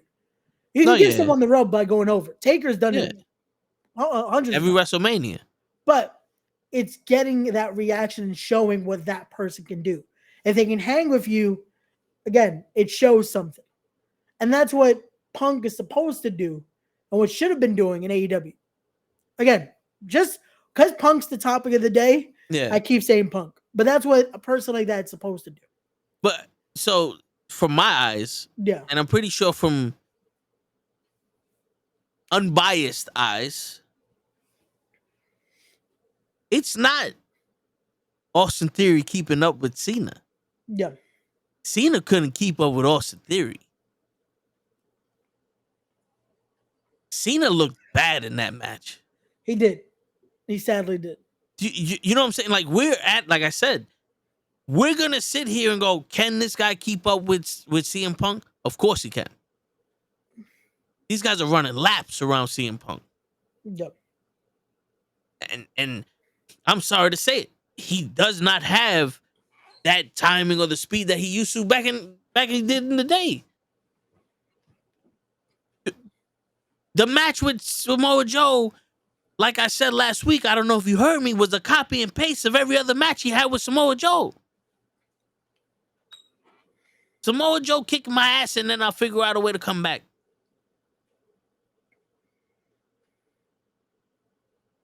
You know what I'm saying? No. They don't need the rub anymore. They don't need to show that they could keep up. We're in a different octane. We're in a different speed of wrestling. Now, you want to say Austin Theory needs to keep up with Roman or with Seth or with Gunther. Okay, let's see what you can do. They're the top guys now. They're the standard bearers. No. But that's like me going, can Austin Theory keep up with Hogan? Fucking course he can. He gotta slow down to fucking keep up with Hogan. See, but you see what it's supposed to be though, right? That it's not, again, I say keep up, but it's also what the matches like that was supposed to be. Yeah. Can you have a good match with a guy that caliber? In order to be able to see, can we put you in a spot like this? Because Zenas doesn't need to be in the main event anymore. Yeah. He's already been there, done that. But in theory was supposed to be like, okay, if this works, now are you ready to be in that spot? See, here's the thing. Yeah. And I'm going to use Cena with Theory. And I can't use CM Punk because CM Punk was trying to just revitalize his career. I don't care what anybody said. He wasn't there to make those young wrestlers look better. He was there to revitalize his career. He wanted to see if he could keep up. CM Punk John Cena comes back. He wrestles Austin Theory. Austin Theory is nowhere near the level for him to wrestle Cena. That's another reason why that match was bad. No one cared about it. And they didn't deliver. Ready Player One versus Edge. He's nowhere near ready to wrestle Edge. He can wrestle him, but for it to mean something, nowhere near it. It's like Undertaker and Jeff Hardy. Yeah, Jeff Hardy got Undertaker's respect that match, and he did his thing because they took advantage of the situation. Was Jeff Hardy anywhere near wrestling Undertaker? No, he wasn't. Now, The Rock was on the same level as Hogan. The Rock versus Hogan, this is what we want to see. This is Muhammad Ali versus Mike Tyson. Right now, you're telling me Mike Tyson's come out of retirement to fucking go fight Julio Sanchez. Who the fuck is that? You know what I'm saying? That's where the legend comes in and they do their thing. Yeah. And I'm not saying Hulk Hogan was at the top of his game, but to the naked eye, they fucking covered all that shit up. Yeah. Because that's how it's supposed to be, though. It wasn't supposed to be as evident. Like, okay, the vet isn't really doing what he's supposed to here. It's not supposed to be as like, okay, you shouldn't be able to tell me it's them having to go by the legend's pace. It should just be, oh, this match is great, or it was I. It shouldn't be able to be that. Yeah, that's where we're now starting to realize. Again, wrestling grows. It's always going to grow. The styles change. The times change. Yeah. But it doesn't change the fact that, again, you now have to adapt to that then. The way of giving that rub has to adapt. We can have the same type of effect in a promo. Just like the Xena. Ricky Stark. Ricky Starks is the guy. That segment with Steamboat. Ricky did something for him. Yep. Because now it's building something. That little Ricky just letting up. Let me say this. Ricky the Dragon allowing Starks to do the honors for him and beat the crap out of him. It gave him something. It's little things like that. But again, that's giving the rub. No actual match needed. But there's ways to do it. That's always the important part, is finding the way to make it make sense. So now you keep that energy there, and you keep the fans interested, and you keep people wanting more. Because the whole thing is, you have to capitalize. If you have someone like that, the focus needs to not only just be on them because, oh, cool, they're back, but making sure it stays with the person they're with. Because if not, what's the point? Yeah. Like, that's the thing. Like, when Xena comes, he tries to, it's always supposed to be, hey, whoever he's working with, now keep watching them. Yep. Like, it was cool. His segment with Jimmy because he knows Jimmy's about to be on this heel run. Work on that. Jimmy now, fucking, he's a bad guy. Xena made it clear. This is a bad motherfucker. And Xena's trying to keep that working. Danielson and Starks. It definitely was. It definitely was a banger. But again, it needed more. What were you gonna say, bro? It needed more than, what was it, 4 days of buildup? Oh yeah, definitely. But again, we gotta say it. That's a fucking CM Punk fault. That's CM Punk's fault. It's the nature of the beast. It's CM Punk's fault because again, that match could have definitely happened down the line. But again, that's one of those where you have to call an audible. That's where, what would you do if you know you want to have Ricky have a banger of a match? Who would you have put in there then? I would have put Bryan Danielson in there, but it No, would have made. Let's say you had the Rolodex though. Who else would you have put in?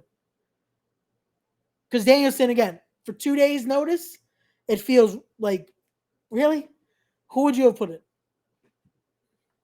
If you could, you're booking this now. It's like, fuck, CM Punk fucked this up. I got to give Ricky somebody. Who are you putting in that spot?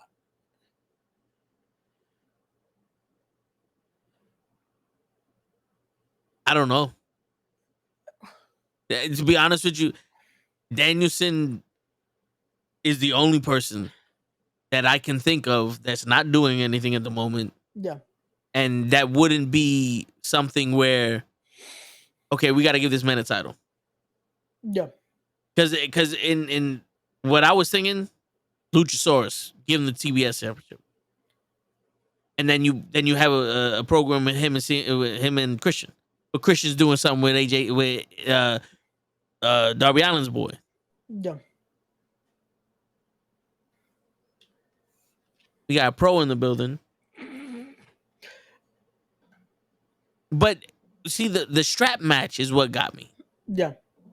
Where it's like, if they would have just had a regular match and maybe something would have happened and they can build to another match and then a strap match. This is a program that you could have did for months to the next pay-per-view, if anything.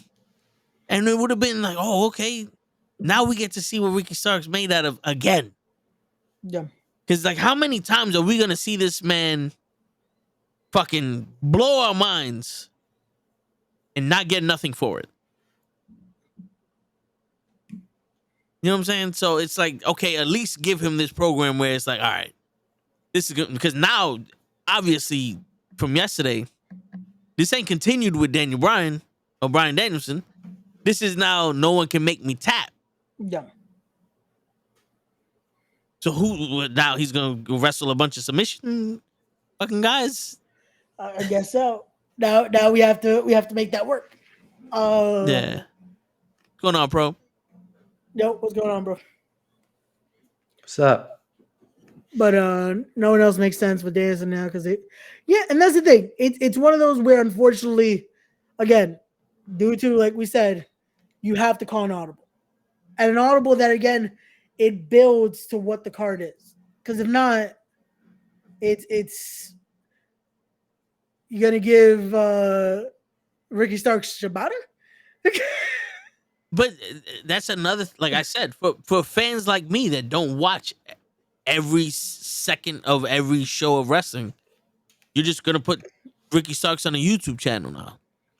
No. I want Ricky Starks on the main fucking show. No. Because to me, the pure title. If I didn't say who the champion was, would you know Shibata was born that time? The only person I knew had it was fucking Wheeler Yuta and Garcia. Those are the only people I knew who had it. And after that, I thought they got rid of the champion. Yep. I don't even know how to watch Ring of Honor. You have Honor Club every Thursday, but and that's the thing. You're not alone in that. There's probably a majority of the AEW watchers probably have no clue where Ring of Honor is and where it actually is being streamed, what day, and what the storylines are going on there. Yeah, it's like main event. Oh, I don't think main event's real. They just have matches and they put the logo there. Yeah. Which is sad because again, what Ring of Honor was to see, yeah, it sucks. It sucks to see where it Yo, you know something, Matt? That may be true, but you can also watch main event off of Hulu. You see me fucking running to Hulu to watch a main event? And I'm not comparing Ring of Honor to main event, but I'm just saying I have Hulu. I don't need to download no extra shit. No. I didn't even know there was a website. I'm over here like, oh, it's on YouTube again. No, it's on Honor Club, which they have the site now for all that. But it's not even promoted like that. That's what I'm saying. How do I know this? Yeah. AEW doesn't watch it. I like I said, I don't have time to be fully fledged into and immersed into every facet of wrestling. No. And the only thing I can watch is what I have access to me at the moment. No.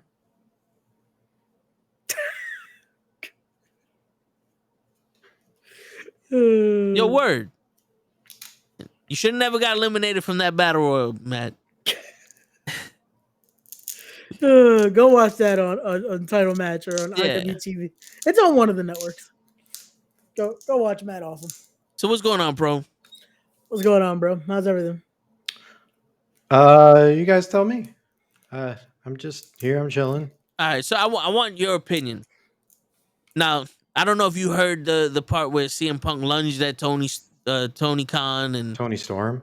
Yeah, I was gonna say Tony Storm, but I mean I would have lunged at her too. Like, wait a minute, don't you walk past me with them cheeks? Nah, I'm playing. But I'm saying Tony Khan during the All In and all that other stuff. What we discussed was if Tony Khan would have called you up, bro, after the event, like as soon as the event ended, he calls you up. He's like, "Yo, Dave, such and such happened. What should I do?" What are you telling him? I don't know. Immediate suspension. Suspension and heavy ass fines for disrupting a show and not only disrupting but derailing the show because that everybody started focusing on that instead of what's happening in the ring. Yeah, heavy ass fucking fines. Obviously, I mean that's a good question because what he did was the right way of doing things, I think. Initially, they suspended people right off the jump. Like there was no interrogation. It was just you're suspended indefinitely, right? Then he got fined for it. CM Punk did get fined. That's another, ouch. And then he said, we're going to do an internal investigation on it. There's cameras everywhere. And if I'm the boss and I'm getting lunged at and I shouldn't be asking anybody what I should do from that point. If one of my employees is fucking trying to hit me, it's a done deal, right? Or am I the guy that's giving him advice? You're the guy that's giving him advice.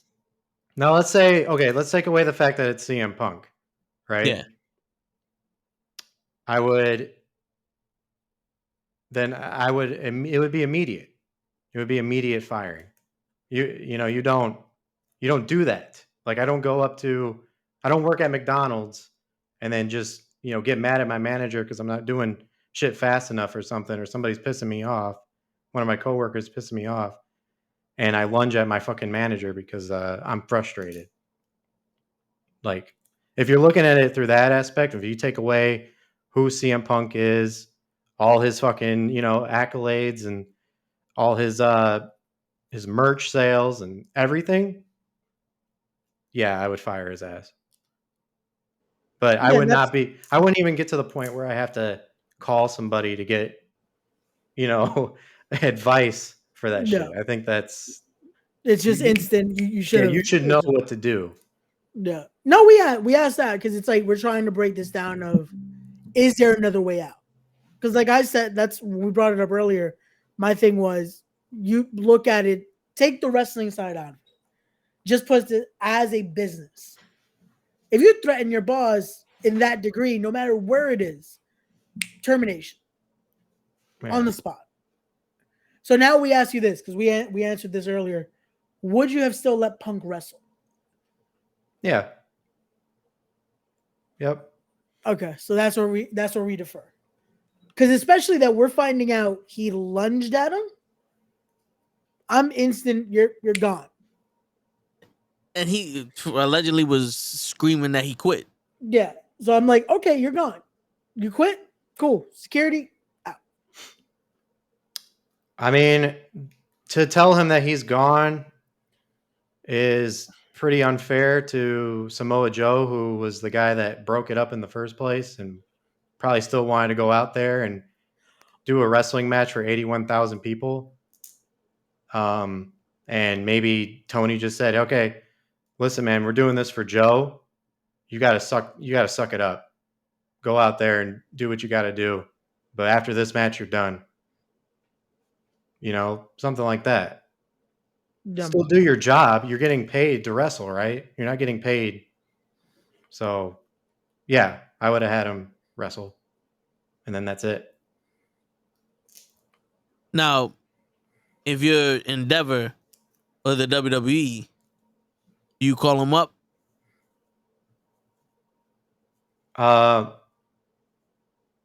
What do you mean by that? They fire CM Punk.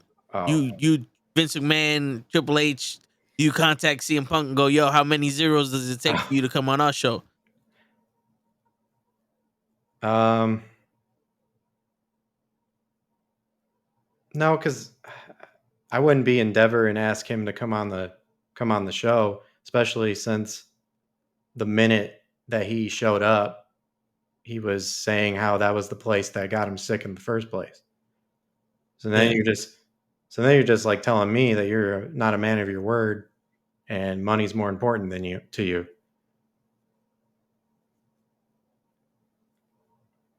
That is true. We didn't mention that before. You know? So yeah. But then again, so you don't think Punk's gonna show up ever? I don't think he's gonna show up at WWE. I think he burned that bridge years ago. Well, there were a lot of people that burnt bridges in WWE that Triple H was able to mend. With the Warrior is an example. Yeah. Oh, I'm sorry. And this is where I say it again. It's you kind of nailed it. Where maybe morals. Sometimes money can buy morals. At this point, I feel like this is going to be another one of those situations where, again, just for that reaction, just for that. Even that return itself, I think he'll take the check. Because a lot of guys have said it. Oh, I'll never work there again. Years later, boom. It was Brett said he'll never work for Vince McMahon again. Went to the Hall of Fame, did the whole thing, and he's there. But why now? Why not, 7 years ago? What would he do it for? Out of spite? I don't know why you would do it now as opposed to the years that he wasn't there. Well, this is the closest thing we'll get to without a screw job of Brett leaving the WWE and going to WCW. Yeah. It would be out of spite at this point. Yeah. I say no just for the fact that I don't think WWE needs CM Punk. Yeah. I think the fans they would attract are not the fans they want. You know what I'm saying? I don't think they want a hardcore wrestling fan. No, and the kids wouldn't get it. No. Yeah, that's a majority of their fucking demographic anyway. Yeah. Like, who's this guy? And with all the shit that's happened, like I said, I mean, some of that shit was that Punk said to Triple H during that time. That was more of a work shoot than anything. I mean, he got real fucking personal. Yeah, with the pipe So, bomb and yeah. So it's just like, why would you? If I was Endeavor, would I risk that? No. well, he technically works for Endeavor because he does the UFC Fight Pass. No. So it's just, I guess, putting him in the environment of WWE. I guess he technically already worked for WWE too when he was doing that backstage stuff. No, he was working for Fox then, Was that if I'm not Fox? mistaken. Yeah, it was Yeah. under the Fox banner, but let's put it into that demographic of he wasn't hating that environment. Yeah. Because you're still, even though it's Fox, he was working for Fox. But it's still a WWE product. It was still you're talking about WWE, you're getting to now give your opinion on it. And now to go on that, the why now, not only is it out of spite, it's now a CM Punk that was willing to be in wrestling again. 7 years ago, CM Punk's wrestling love was completely dead. It was burnout, which a lot of people get. We've seen people that don't want to be in wrestling, and then one day it's something that needs to be kicked. For CM Punk, AEW was that. It gave him that fire again. Unfortunately, that fire also came with some anger issues. Now, I wouldn't see it a reason of, hey, I still maybe want to do this and that. Why not go to the place that I was doing this for so long? Yeah. Well, to respond to Loki real quick, Yeah. there's one place I can see CM Punk, and that's Japan. Yeah. I think you put CM Punk in a Wrestle Kingdom, a lot of people would watch that Wrestle Kingdom. Yeah. It would just be really awkward coming Forbidden Door. Yeah. But I mean, You know, there are a bunch of AEW wrestlers that can't wrestle at Forbidden Door because of the relationship with New Japan and Mexico. Yeah. So it's like for them to be like, well, there's always because also if that's the case, then Kota Ibushi would never be on AEW because that is he basically snitched on everything they do horrible over there. Yeah, but it's one of those where there's ways around it. It's just that would be a great option though if Punk were to do that. But again, it's a wait and see. See, now I think hear me. I want you guys to hear me out, right? Okay. Yeah. What about this? What about if we say, fuck Japan? We go to Impact because he was there back in the NWA days, right?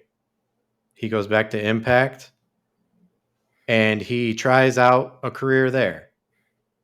Now, if something comes up that there's some backstage drama, as soon as he's there, right? As soon as he's there, there's some backstage drama. I feel like we can officially say this guy's a cancer. So why not give him the third time's the charm treatment with that? Have him go to Impact. I think, and I know we've been ragging on him. I think he's too big for Impact. That's exactly my point, though. Does Impact have the budget for it? Now let's also be realistic there. Where again, Impact's a great company. You have a lot of great talent there, but at the same token, I don't see CM Punk asking for peanuts. No matter what controversy, no matter what he's done, that name is still, again, if he shows up in the Impact Zone, that brings them money. No. I don't know if they're going to have enough to be able to offer the balance of it, though. Do they have enough to even try to gamble on that? I'm just saying, if you want eyes on the product, that is the best way. So if I'm TNA and I want Punk, you have to come with a contract. You have to come with a new cable provider channel deal. Like you have to redistribute this shit. Like if you was on Spike TV again or on TNT, when people with cable TV were able to watch them, you didn't need dish or you didn't need no special shit to watch them. You know what I'm saying? It has to be accessible to everyone, and you have to upgrade your arena. because it's small. Like you have to make this feel like, okay, we're gonna try to be the third option now, and we're gonna do it off the back of CM Punk. Now, me, if I'm gonna invest that much money into upgrading the look, the brand, getting on cable TV, the first match I'm pushing for with CM Punk is Kenta. CM Punk and Kenta. That's the first thing I'm going for. Yep. Because no other company can do it. And this is the battle of the go to sleeps. And to get a company to rise that fast, you need the hardcore wrestling fans. The same way AEW Year One had all the hardcore wrestling fans going, this is wrestling and I'm back because this is what the fuck I've been missing my whole life. I'm not afraid to admit, and I've said this plenty of times, AEW Year One put a fucking tear in my eye because like this is the wrestling I've been missing. That's what I would do if I was TNA, and I was gonna take that jump. And that's how I would have done it. Yeah, I think Impact would give them that feeling again because a lot of those guys are pretty much, nobody really knows who Trey Miguel is off the riff. No, yeah. I'm just saying, that Impact fan base. No, like not the Impact fan base, just wrestling. Like, I didn't know. I was gonna say, I feel like Impact is the closest you get to having almost that high budgeted indie, right? That their fan base would know this, but this is where, again, yes, Punk has that. He was in NWA, the NWA TNA era with him, Ace Steel. There's a bunch of great stuff with Punk there, the New Church, all that. Right. But again, would that overcloud? Because even when Omega was there for the cup of coffee, it kind of felt like it was Impact, and then you had Omega just there. That's the issue. I don't think it gives. This is where we have to, again, when he goes to Japan, it wouldn't be, oh, CM Punk, New Japan. It would be, we're here. Because they have Okada. They have the Bullet Club. They have things where it balances out. In Impact, it's like, again, a great roster. You have Sami Callihan. You have the Rascals. You have all this that it's like, they're good. Big fish, little pond. Yeah, it's like that's where we also have to go at.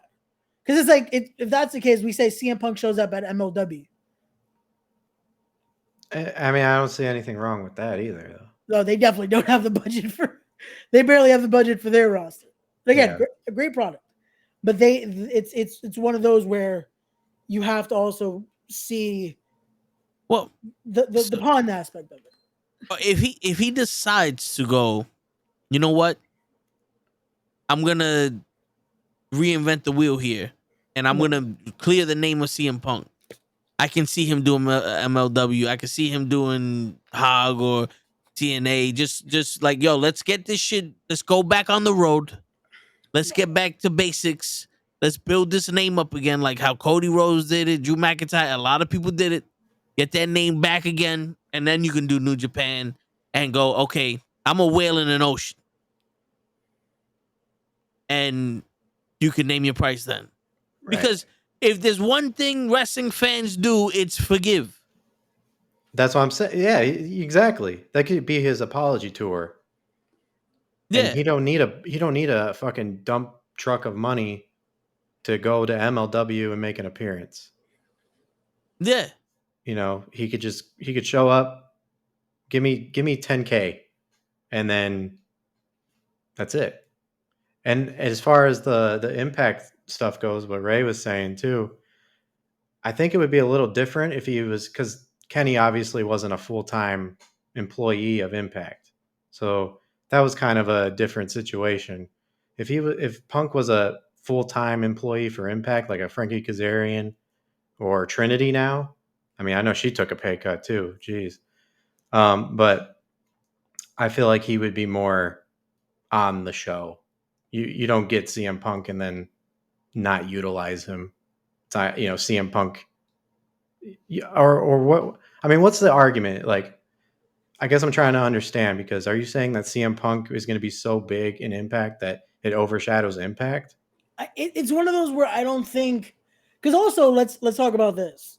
You're gonna put CM Punk in Impact, right? Impact is also we're gonna do a taping and then the channel is also out of there. Does anyone actually have the channel Impact on Access? No. Yeah.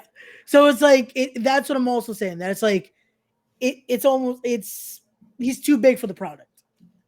Again, I'm not trying to say Impact isn't a great product because it is. Has a great amount of talent, has a great amount of potential there. Yeah. But it's one of those where again, you're going from 2 TV products into unfortunately not as big on the scene. Think about it this way. Yeah. In terms of just gravitation, right? You have the Jake Paul. He boxes Nate Robinson, Tyson,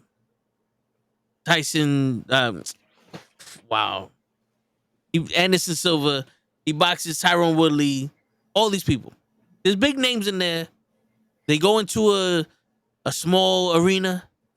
It almost looks like it's COVID again. Go into a small arena. They make good money. Everybody, tens of millions of dollars. There's like 5,000-10,000 people there. Everything's cool. Now Logan Paul fights Mayweather. We're talking hundreds of millions of dollars. 50,000-60,000 people watching it. This shit had fucking Showtime All Access on it. It's a different beast. No. What I'm saying is that CM Punk is Mayweather. Where TNA is set for the Paul brothers. Now, would he be able to hopefully be Kurt Angle in another Impact run? Because I think Kurt Angle and Christian were the reason that Impact turned and became as big as it did back in them days. Yeah.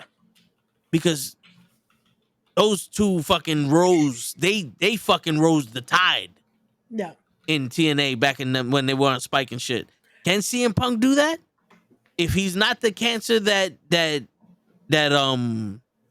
we say that he might be, or this is the test. Let's say he's not that cancer, and he gets the respect that he wants, and he's able to do what he's done, and he raises the tide in TNA. You're raising the tide on Access, but you're raising the tide on a bowl that's gonna overflow, and now you have that it's stagnant. This is as high as you can get. So if you get off of Access and you start going to those cable companies, like we said before, you can raise that tide to unbelievable amount. Yeah, but again, it's like I said earlier. Is it worth taking the gamble? Because even to do that, you have to be able to be like, you know what? Let's offer. This is what we got, and let's hope we're going to get a huge return back. To be able to say, hey, now we have this guy. Now let's try to move back into a network where now it's feasible for all this, that we're going to make profit back margin in there. Because again, having him there, your pay-per-views are going to do well. Yeah. But that is once a month where you're still trying to sell multiple tapings out. You're still trying to sell having people watch your actual product. Now this is the thing. It's like, I don't watch TNA. Oh, I don't watch Impact. But I watched Mickie James in that Texas Death Match with Deanna Purrazzo.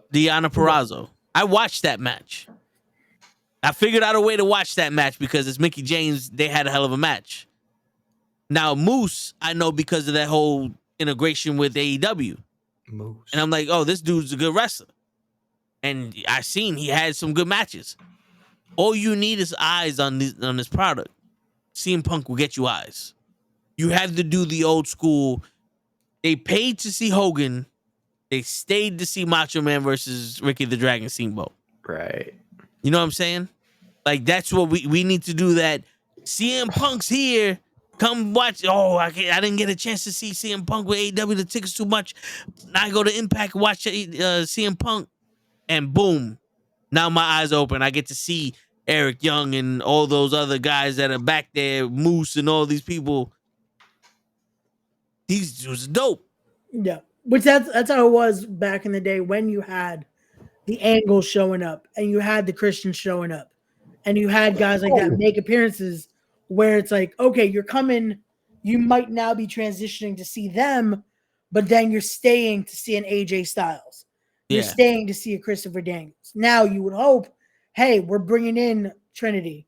We're bringing in Eric Young again. But we hope you stay to see the Rascals. We hope you stay to see Deanna Purrazzo.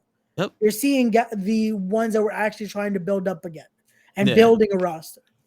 And So and with CM Punk, you get the Kurt Angle effect because I watched Impact or TNA back in them days. Same, yeah. I knew who was AJ Styles because I watched it and he had phenomenal triple threat matches, like we mentioned before. Yep. But when AJ Styles wrestled Kurt Angle told me this was the best wrestler in the world. No. Kurt Angle was the one who showed me Samoa Joe was one of the best wrestlers in the world. No. CM Punk can show these other, these new viewers that don't know who these guys are. These guys are some of the best wrestlers in the world. Yeah. And that's what sucks because he was supposed to do that in AEW. That was his goal from the start. I mean, when he did that media scrum with Tony, he mentioned all these names. He said, I want to wrestle Darby Allin. He did that. I want to wrestle Kenny Omega, the Young Bucks. I mean, he said that. Yeah. I mean, by then everybody knew who Kenny and the Young Bucks were. But but the idea of that was a match that people wanted to see. Because when you think about it again, it's still just to talk about just the ideas of, again, they missed opportunity back in the day. Now it's two different beasts, what it could have been. Yeah. And it's unfortunate, but again, this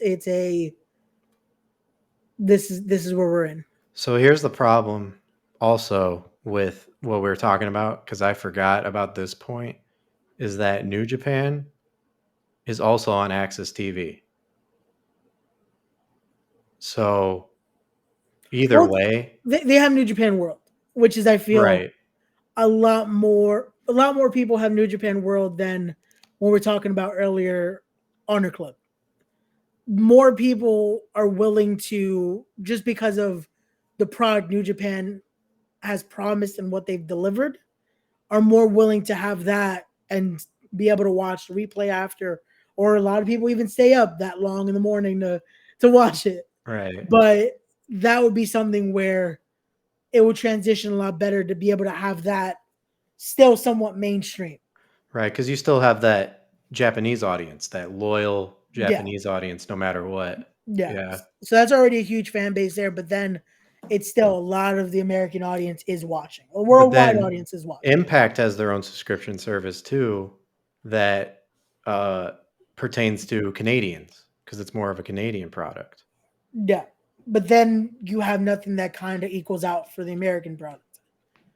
Because again, you have we're just stuck. We're in limbo. Yeah, it's like we want to watch Impact. I would love to be able to still watch Impact. Because again, a lot of the roster is a lot of great people that are killing it on the indies.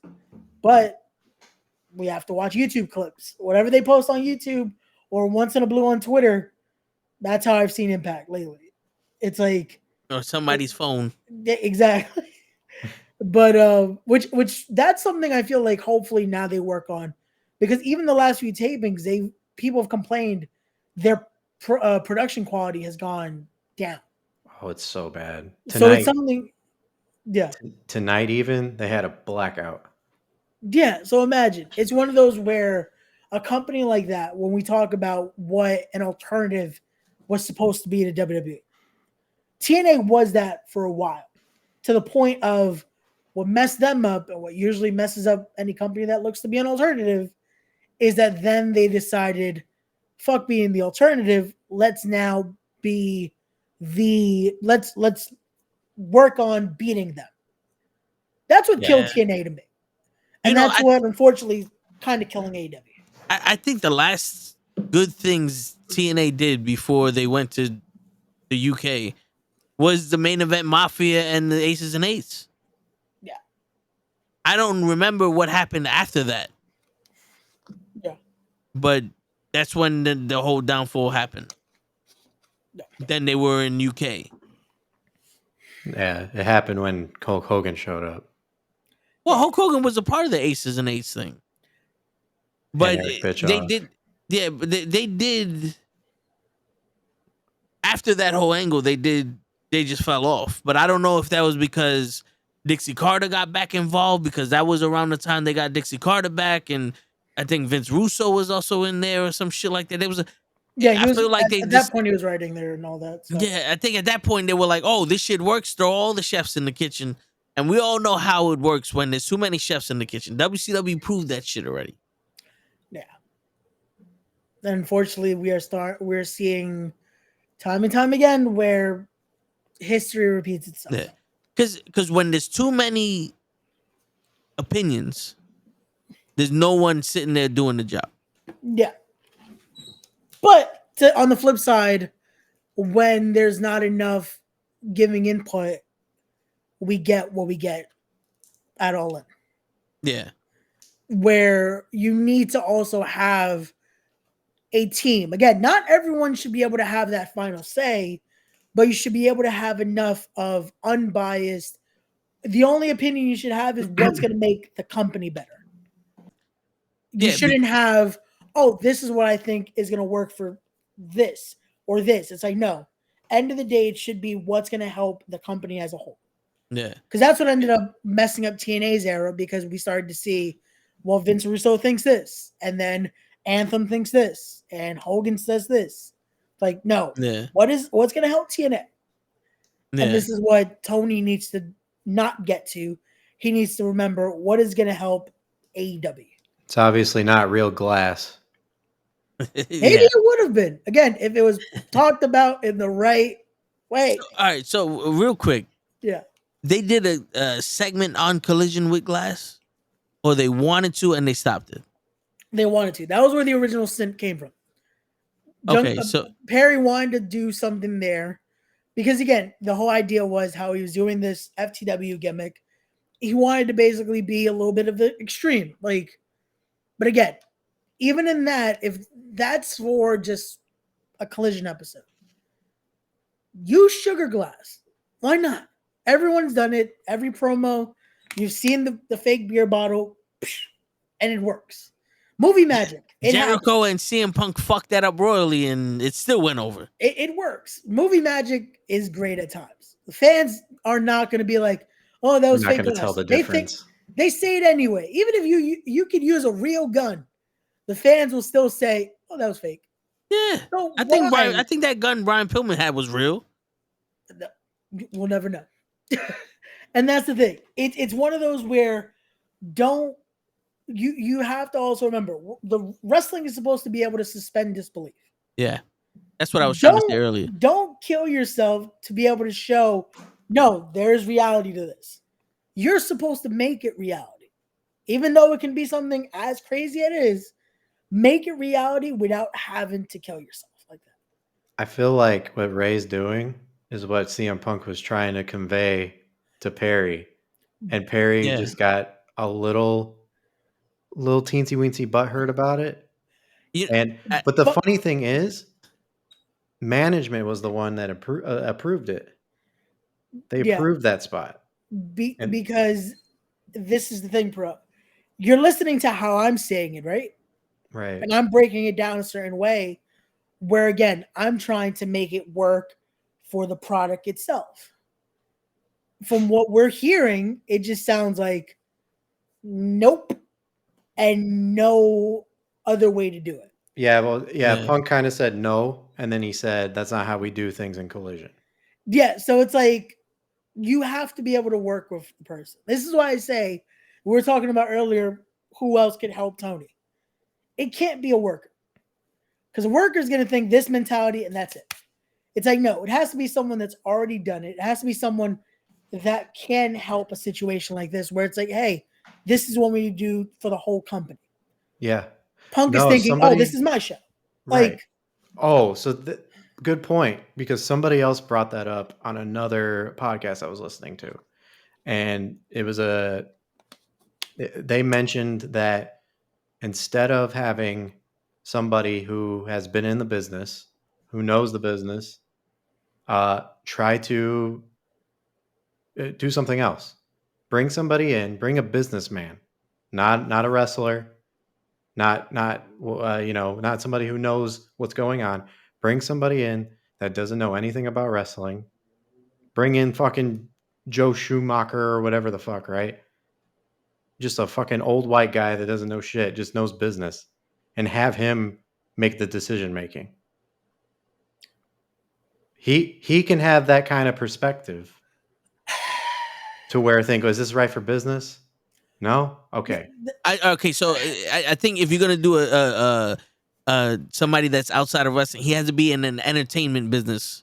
Yeah, it has Because to be it can't someone just that be would somebody understand. like from Wall Right. Well, they Street, have to you know, be yeah. qualified. Right. Yeah, For sure. I yeah. understand. Like My Freddie thing Prinze is- Jr. type shit. Yeah, You know, but see that even with Freddie Prinze Jr., now he's already worked in wrestling for so many years. So my thing is with when I say it can't be someone in the business, I'm saying it can't be someone that's physically still working in the business. Yeah. Like someone that still could work a match tomorrow, if say be.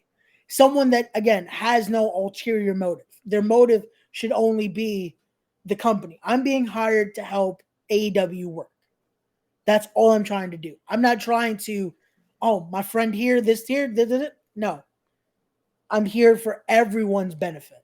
So would you get someone like Jeff Jarrett?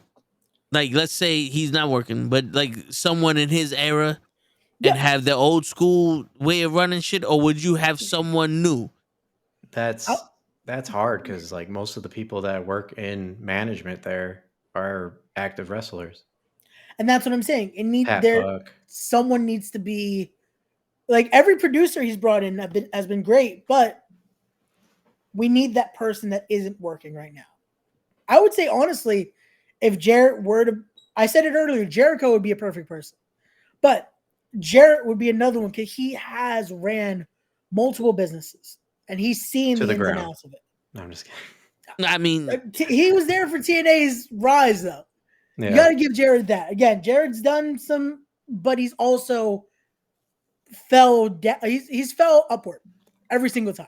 Yeah. Because Jared did all that, but still ended with Global Force being a thing. All right. Ended with a WWE contract. So do you get?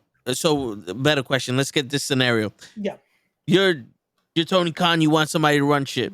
Yep. Do you go the way of Jim Cornette, Vince Russo, Jeff Jarrett, or do you go the way of someone like Jordan, who was in the Alpha Academy? Jason Jordan, like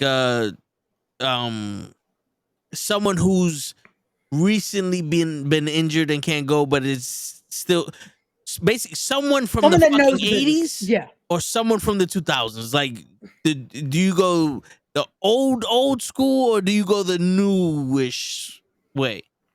I go with someone who actually works in AEW. I go Nigel McGuinness. Okay. Someone right in the middle. I go with Nigel McGuinness. I go a Homicide. I go someone that has learned from that past generation, has been through that middle ground, and is the reason the newer generation is doing things the way they do. Because they're learning from guys like that already. So like a Nigel McGuinness, a guy like Homicide, a guy like Samoa Joe, but Samoa Joe's still doing it. Yeah. But guys like that. Because to me, the thing is, it's like you said earlier, we're already past even that ruthless aggression era already type of things. As much as we love the golden era, guys like that are already, because Cornette, as much as he has sometimes some tiny bit of, okay, this is a gem, but then there's a lot of other shit. He's kind of past his prime on mentality. Russo's a guy that, just because of everything he said, he's been past his prime. Like it's kind of gone. But there's a lot of guys that in between that their mentality would benefit this, because AEW is kind of built off that. It's like they've seen what the past has done. They love that middle era because Tony Khan is that fan. Tony Khan was the guy at the Hammerstein watching that era of Ring of Honor. And I feel like that's his fandom. Yeah. They mentioned it in the media scrum too. I don't know if you guys caught that. But no. Tony Khan has gone on record to say that if anything were to happen to him, he told his dad that he would want Bryan Danielson to run things. Yeah, that I remember hearing. And so I think that guy is also right there, like you said, Samoa Joe. He's worked with people in the past. He's been in the business for over 25 years. yeah, He's perfect, and he's a genuinely nice fucking guy. Yeah. yeah. And that's what I'm saying. It's But is that something he wants to do? No, I don't think so, because he's got a family. But and he also still wants to do the in ring. I could see Danielson. I can see wanting to produce one day, wanting to at least be able to help coach. Yeah. I don't see him being suit and tie. I don't see him wanting to take over an executive role more than just being able to help the future. Because WWE has Triple H. He's that guy that you're mentioning. He's the one that learned from the past, but is teaching the future. Yeah, he's but that also, guy. Triple H has always wanted to be that guy. Yeah, because you hear any interview with him, he was always trying to learn. Because that's my thing. It's funny because as much as, again, the goal is still to wrestle, I've learned every ins and outs of everything else as well. Because one day, if it comes to it, I would love to be able to do backstage work more. I would love to be able to produce all that. But it's one of those where you kind of want to learn all that because you should be a jack of all trades. Give a fuck about it. Y'all guys want to do the honor? Yo, Taquan, go fuck yourself.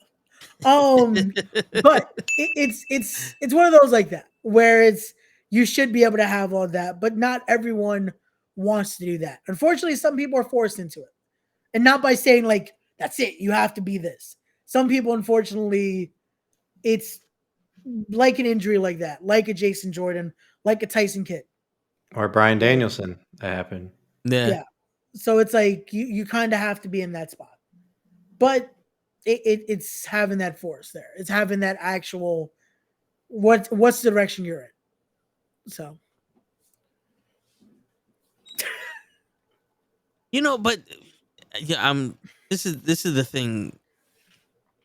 Tony Khan, and I'm gonna say it for the 80 millionth time. The year one, Tony Khan was in a position where he can learn, but still do things as a fan, right? Because a lot of the shit that we got was what the fans wanted, and then they did the WWE formula shit. So, in reality, I don't think Tony Khan, based off of what we're saying, really needs that guy to take over and do shit. I think what Tony Khan needs to do is stop pretending to be someone he's not. Well, he was more or less talking about when he died. No. I'm not talking about this particular. Oh, I'm talking about. Like, I'm going to bring it back to where we were talking about how he needs someone to be able to run be, shit that's outside of the thing, because outside of the fact that Tony Khan's not tough and he's not going to get physical with these guys, a lot of people like him. Jay Cargill likes him. She said she won't work anywhere else, courtesy of Pro Wrestling Podcast, putting that up on Instagram. First one, to spread the news. Go follow him. This guy right here. Thanks, guys. Yeah, mediocre podcast. Shut the fuck up. 4,000 followers strong, baby. Let's go. Yo, shut up, Taquan. This ain't no fucking mediocre shit. Kiss my ass. I'll piss on Pro's grave. Water the plants. But but yeah, so I'm thinking this is a mistake, not a mistake. This is a crisis of identity. Like, they lost their identity. Yeah. See, I would agree with you if All Out didn't happen just now, because that felt like old school AEW. Because for a minute there, maybe because I was there, but I forgot about all like the politics of it all. Right? The feeling of having like just wrestling back was there that day. Yeah. And I think that was a good restart, and hitting the restart button on what it is now. Yeah. I think they'll get back to it. I think. I can't say. I mean, they're not doing bad. Like No, yeah, they're definitely not, but it's also, and again, I don't want to think they're not going to get back into a role of things, but it's also that show definitely, it doesn't transition like that on television or on pay-per-view. Like I feel like It's if not when for you go to everybody. the show, it adds that it adds a flavor of like, okay, you get to be in it. Because when you're there, it's a whole different ballgame of just you forget about all the bullshit, which you're supposed to. That's kind of what wrestling is supposed to do. Yeah, From that but point, you're not supposed to be like, oh man, remember that CM Punk fight? It's like, no, you're in this just, I'm here for this show. Yeah. I'm but taking that in. but there is a difference because Grand Slam 1 felt like a WrestleMania to me being there. Yeah. Grand Slam 2 felt like, when the fuck are we going home? Yeah. Like, yo, like fucking Jungle Boy and Phoenix, Ray Phoenix. They chopped each other for 20 minutes. It got to the point where people behind us like, okay, stop chopping them. Facts. You know what I'm saying? Like, but it was a completely different thing. And Taquan, to say old school for a 4-year-old company means something because we're talking about two different companies. No. We're talking about before COVID and after COVID. Because in reality, the only thing that really changed them was COVID. Right. The COVID fucked up a lot of their momentum. And so it's like we're talking about two different companies. So when we say old school TNA, old school AEW, it's the first 2 years before COVID when they came out with some passion. It felt like we don't care who's going over. We don't care what's happening. We're going to put on the best match we can. When you have an empty arena, and I'm still arguing one of the greatest matches I ever seen is Omega Pac and Orange Cassidy for the AEW championship, and I couldn't tell you who's gonna win that championship. That's the type of fucking wrestling I want. That's what makes me go, this is fucking wrestling. No. When we sit here and go, you can't let Roman lose to Drew McIntyre because he already got a match next month against Cody Rhodes. That's a problem. No. Yeah. The old school wasn't about let's book this match 4 months in advance. No. Yeah, that's a problem that WWE has, is that they act like it's like gonna be it's gonna be the match to beat Roman Reigns, but then they book a fucking match on a pay-per-view. Yo, Yeah. what's going on, Curls? Yo, Krills, real quick, that fucking game was crazy. I had the Lions and the Chiefs fucking in the background, yeah. But go ahead. Yeah. No, I was gonna say it's one of those where I feel like this is almost at times just modern wrestling of an issue. Yeah. We kind of forget, let's be in the moment at times. Or at least don't make it as obvious for the fandom. Because of course, in wrestling, you should at least have months in advance booked. Yeah. Right now, they should already know what's happening at Mania. Let's say for WWE. They Yeah. should already know what's happening at Mania. But we shouldn't. We shouldn't be able to know. Yeah. We can have a little bit of an idea because we can already expect Roman's going to be at Mania without a doubt. Yep. But we shouldn't be able to expect with the titles. We should be able to think next month Roman could possibly lose those. This is where you go, just for the hell of it. We're in a meeting. Jey Uso versus Roman Reigns WrestleMania. We're booking that. That's how we're gonna do it. This story we're gonna tell. But this is where they go, okay, everyone can smell it, but let's throw their scent off. Let's make it look like multiple people can win the Royal Rumble this year. Yep. And Jay's there. What that benefits is, one, multiple people get to pick and have winners for the Royal Rumble. The same way back in the day where we thought, hey, Roddy Piper could win the Royal Rumble. You know, British Bulldog could win the Royal Rumble. Anybody could win it. You know what I'm saying? And then that was great about that era because anyone could have been the guy. yes, Now we're having the argument of only one is this person the could be the guy. Yeah, yeah, it's like yeah, is that guy even close? Like yeah. And what you do here is when you build up these people that anybody can win the Rumble, it also helps you build up multiple guys at once. So when Jay defeats Roman at WrestleMania, now that next guy that could have won the Rumble has a program with Jay. Yeah. Because he's already built himself up. We're not just pulling people out of our ass to have a match with Jay, which it feels like they're doing with Roman.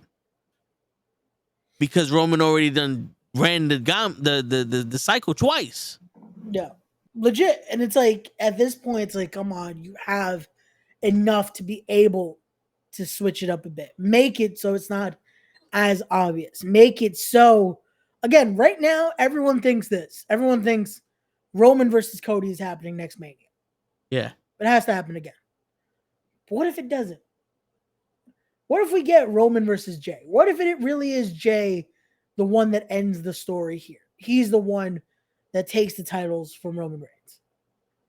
Right now, Roman's on SmackDown. Jay's on Raw. For all these months till we get to the Rumble, don't even tease Jay even talking about the bloodline again. Don't let him mention Roman again. Make it so we think Jay's just having a good time on Raw. He's doing what he has to. He's doing maybe do something with Judgment Day. But then Rumble comes. And now we think, oh, Cody has to win the Rumble. Because how else is he going to get to Mania? And a Wild Uso wins the Rumble. Yeah. So that way, again, it's like, wait, what? So it's not Cody? And you start doing stuff there. Because now it's like, okay, so what happens to Cody? Who knows? His story is not going to be able to end there. And you have something to build. Yeah. What's going on, Gigi?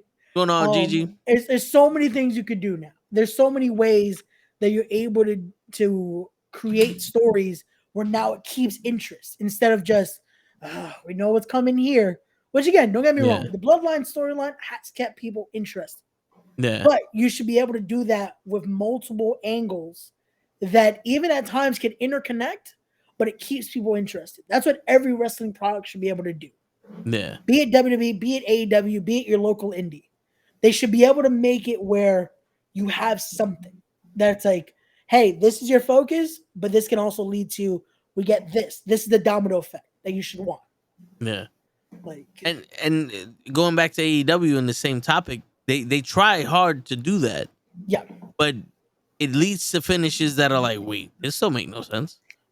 Yeah, because they kind of tried to do how people complain of AEW doesn't do storylines or they do them too damn short. Yeah. So they at times, in order to elongate the story, they decide to give us a fuck finish at times. Sorry, the only way I could say it is legit. It's a fuck finish. Yeah. And it's like,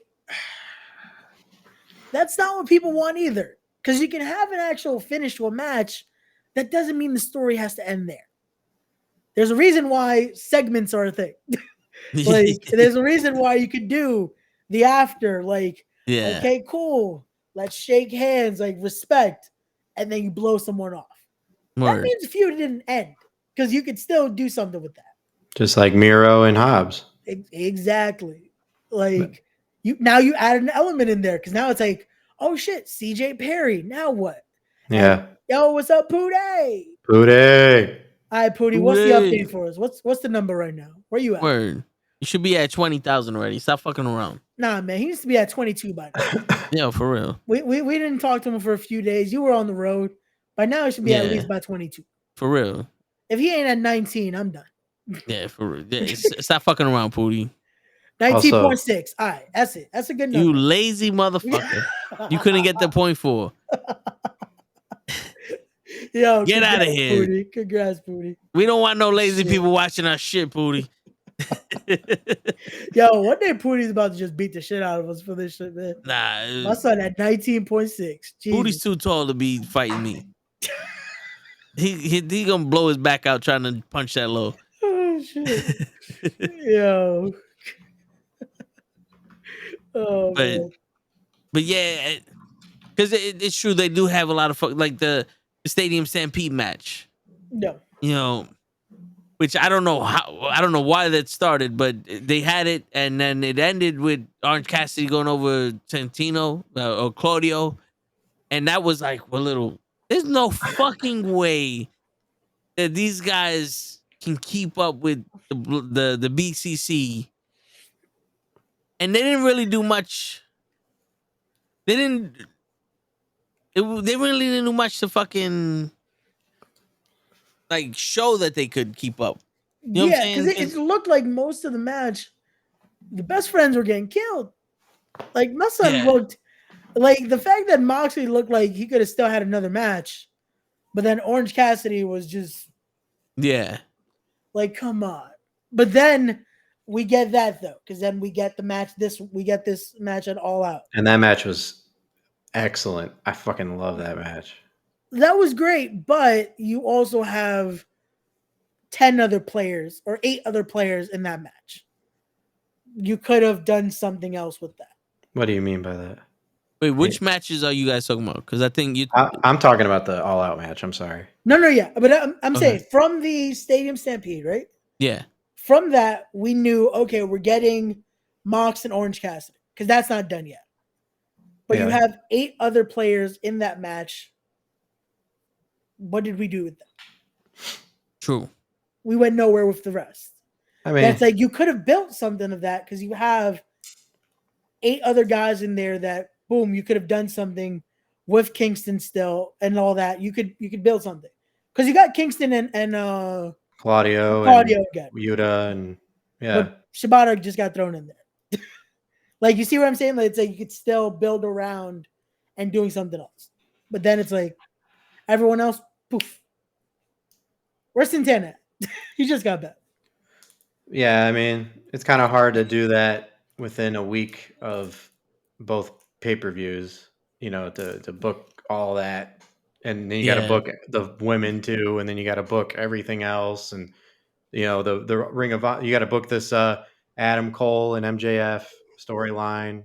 Just it's a lot, man. They have, I think, the WWE hiring a lot of people just for the fact to not have another company have them.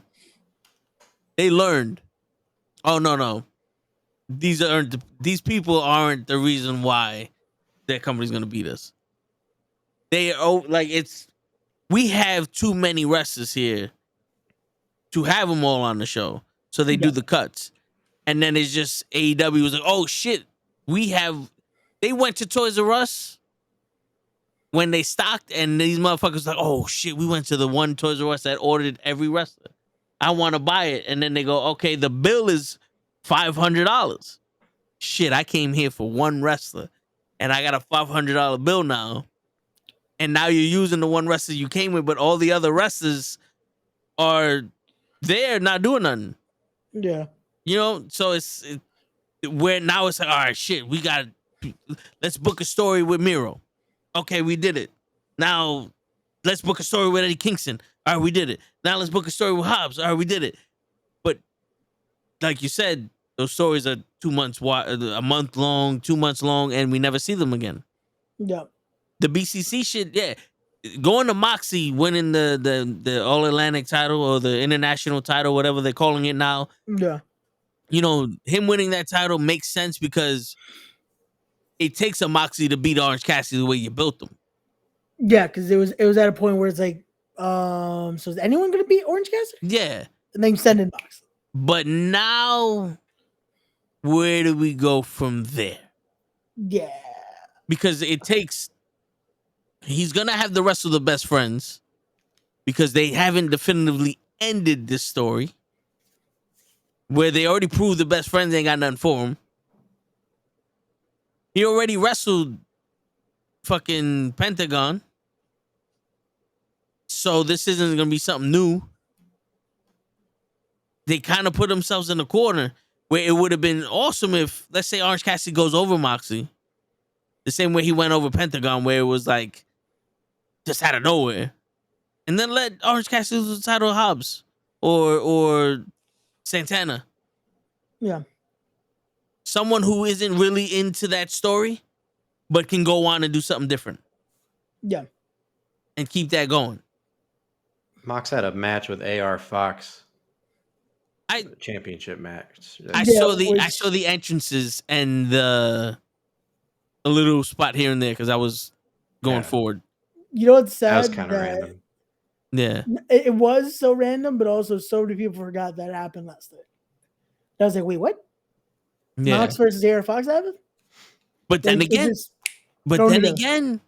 his crazy shit that I'm thinking, why wouldn't you use Moxley to give Starks that one more push so Starks can take that title from Moxley? Because I don't see this being with Moxley for too long. Because it could be the transition he needs. Yeah, true, but it's like this is where I'm going with it. Like, we don't need Starks versus Moxley day one, but let's get something going where it's like, all right, where's Scorpio Sky at? Where's these guys at? You have so much talent that's being covered because we're doing something stupid with Matt Hardy and this guy, Ethan Page. or there's injuries and we gotta wait for someone. Yeah. Or we just signed this kid that Darby Allin likes, an AK-47, so we need to do something with them. Yeah. Nick Wayne? Nick Wayne is awesome though. True, but I mean he's good. He's a fucking prodigy. He's good, but also where do you fit him right now? Again, don't get me wrong. I love Nick Wayne. But he fits because GCW is already building around Nick Wayne. They already have a bunch of stuff with him and Jordan Oliver. They've done the matches on Solo. It's one of those where now where do we go? Have they buying a team that needs? Yeah, that's the thing. They should be booking all this long ahead. Have they been hiring people recently? They've hired abundance in the last year. We look at how many they keep hiring. It's like, even if they don't hire, let's say this month alone, they already have enough that they haven't even touched on. Who was the big hire this year? Well, Kakingo, Bandit. There's a lot of Mexican wrestlers I'm seeing that they got that are all elite that they come in for. I guess Andrade, and then they leave. Vikingo's not elite. He's he's basically they can't. He's there, but they can't sign him because of AAA. Yeah, but he's there. But he's basically there without having a. Bandito is yeah Bandito. He's injured. I'm not saying that they do it every week. There's a new elite guy, but for the past year, there has been a lot of people that just show up like. Okay, nah, we got him, and then Chikeska. He came in, he's running wild. I don't know why he's doing I don't know what they wanted. What's the reason for him doing what he's doing? And now he's with Cyrus the Virus. Yeah, he's definitely spending money on it. Yeah, and it's like, okay, cool. Conan is not cheap. Where is Miro and where is Hobbs? I remember them when they first got signed. Like, where's Scorpio Sky? He was the brass ring. When I'm seeing Brian Cage. Apparently, they need to show off that Ring of Honor has a trios championship too. All those guys you mentioned were on the pay-per-view. But we also need Dennis Rodman for some reason. I did not see All Out. I was in a car. Yeah. But we also needed Dennis Rodman, which no. That was a fun spot. What was Dennis Rodman doing? He was there for the trios for the Acclaim versus was it Jeff Jarrett and then the team Impact almost. Basically it's TNA Originals with Sanam Singh. But it's the thing of something like that. Because even Gigi just said it with Vikingo. It's like You have this already.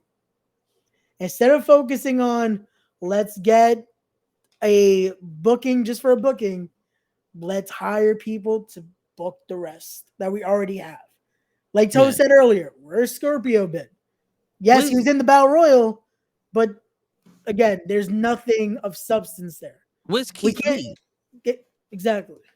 It's like there's so many people that they have that you can't just, but they use them here. It's like, that doesn't matter because there's no substance with it. It's just it doesn't make any sense though, because you're saying that they're not using them, and then when I mention that they're using them, they're not using them enough.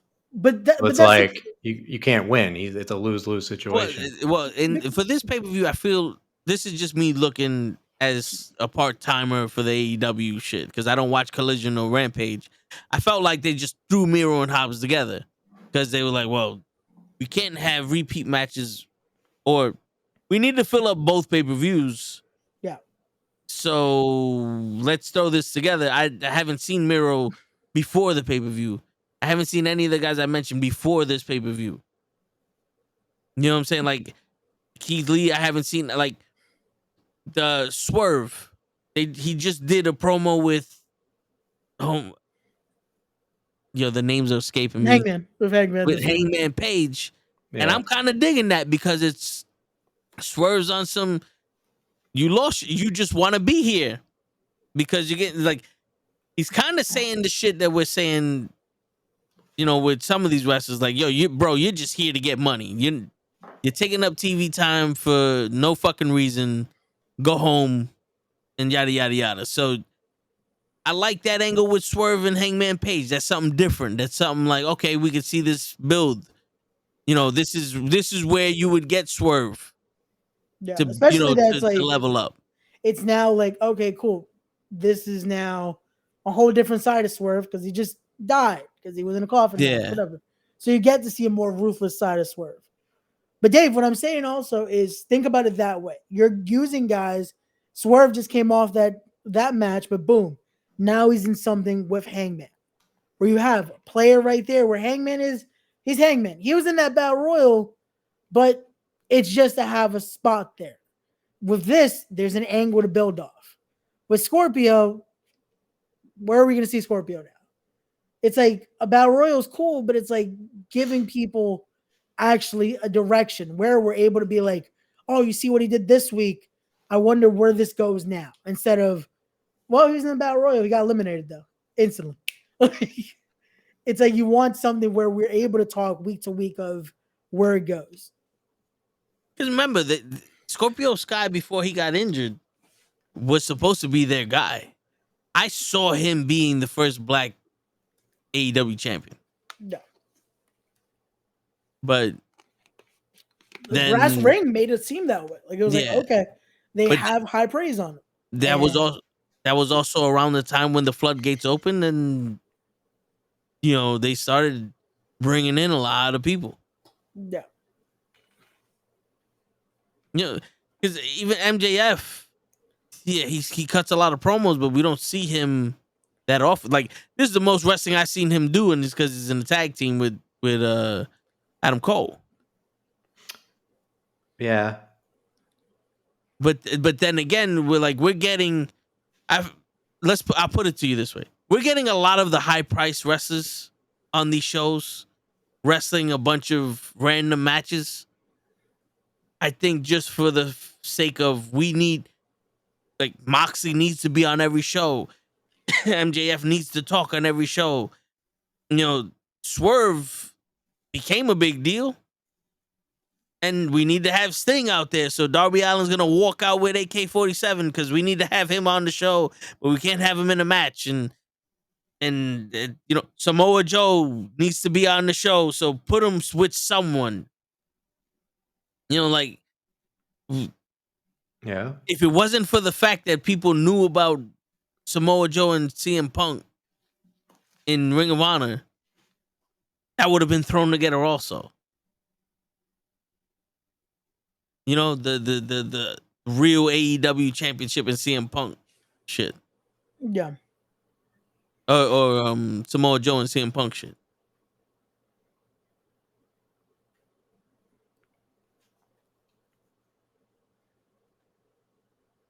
Yeah.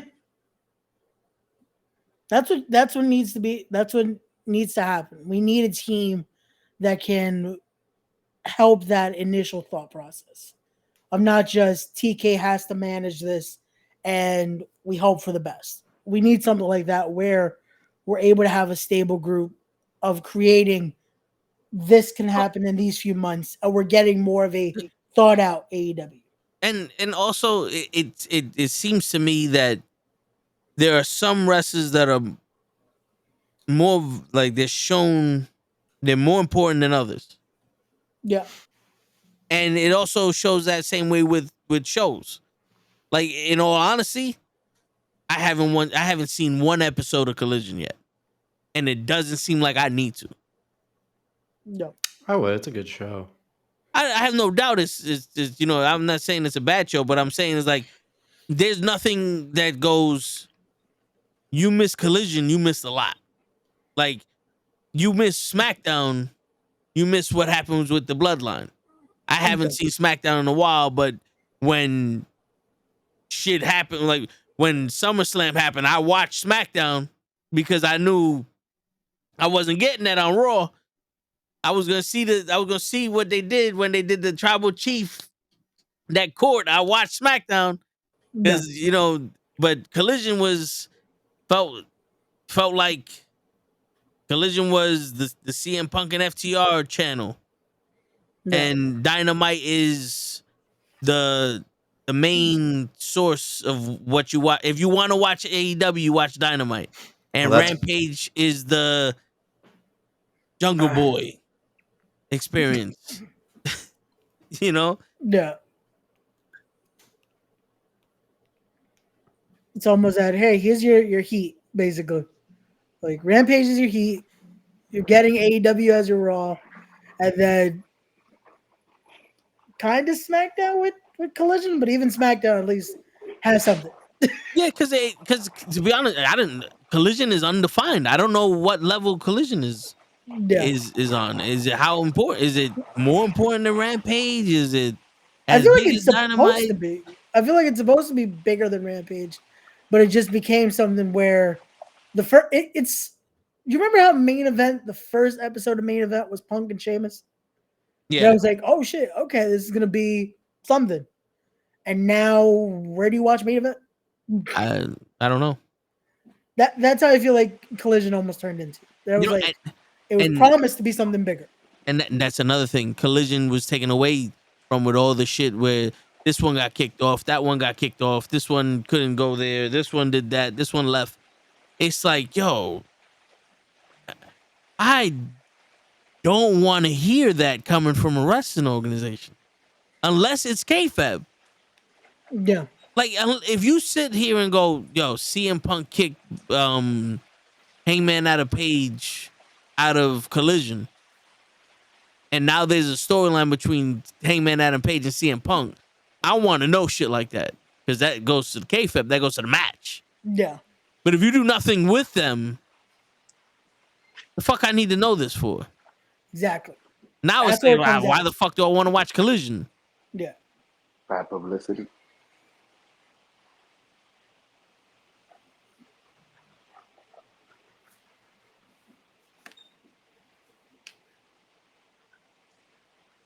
I understand Punk is not a saint in this situation, but people are blaming him like people were purposely antagonizing him to get a rise at him. That's true, but sometimes you take the bait, you pay the, Yeah. I'm gonna put it to you like this. During the civil rights movement, they called Malcolm X an animal, and people praised Martin Luther King. And the only difference between the two of them was one was willing to get violent and the other one wasn't. And Martin Luther King took the route of, you treat us like animals and you want us to be animals, but we're not animals. And we're going to show you our restraint because you guys are the real animals. Where Malcolm X was, you got yourself a nigga now. Yeah. So that it comes down to is like, yeah, both of them were both of them were provoked, and both of them weren't the start of the problem. But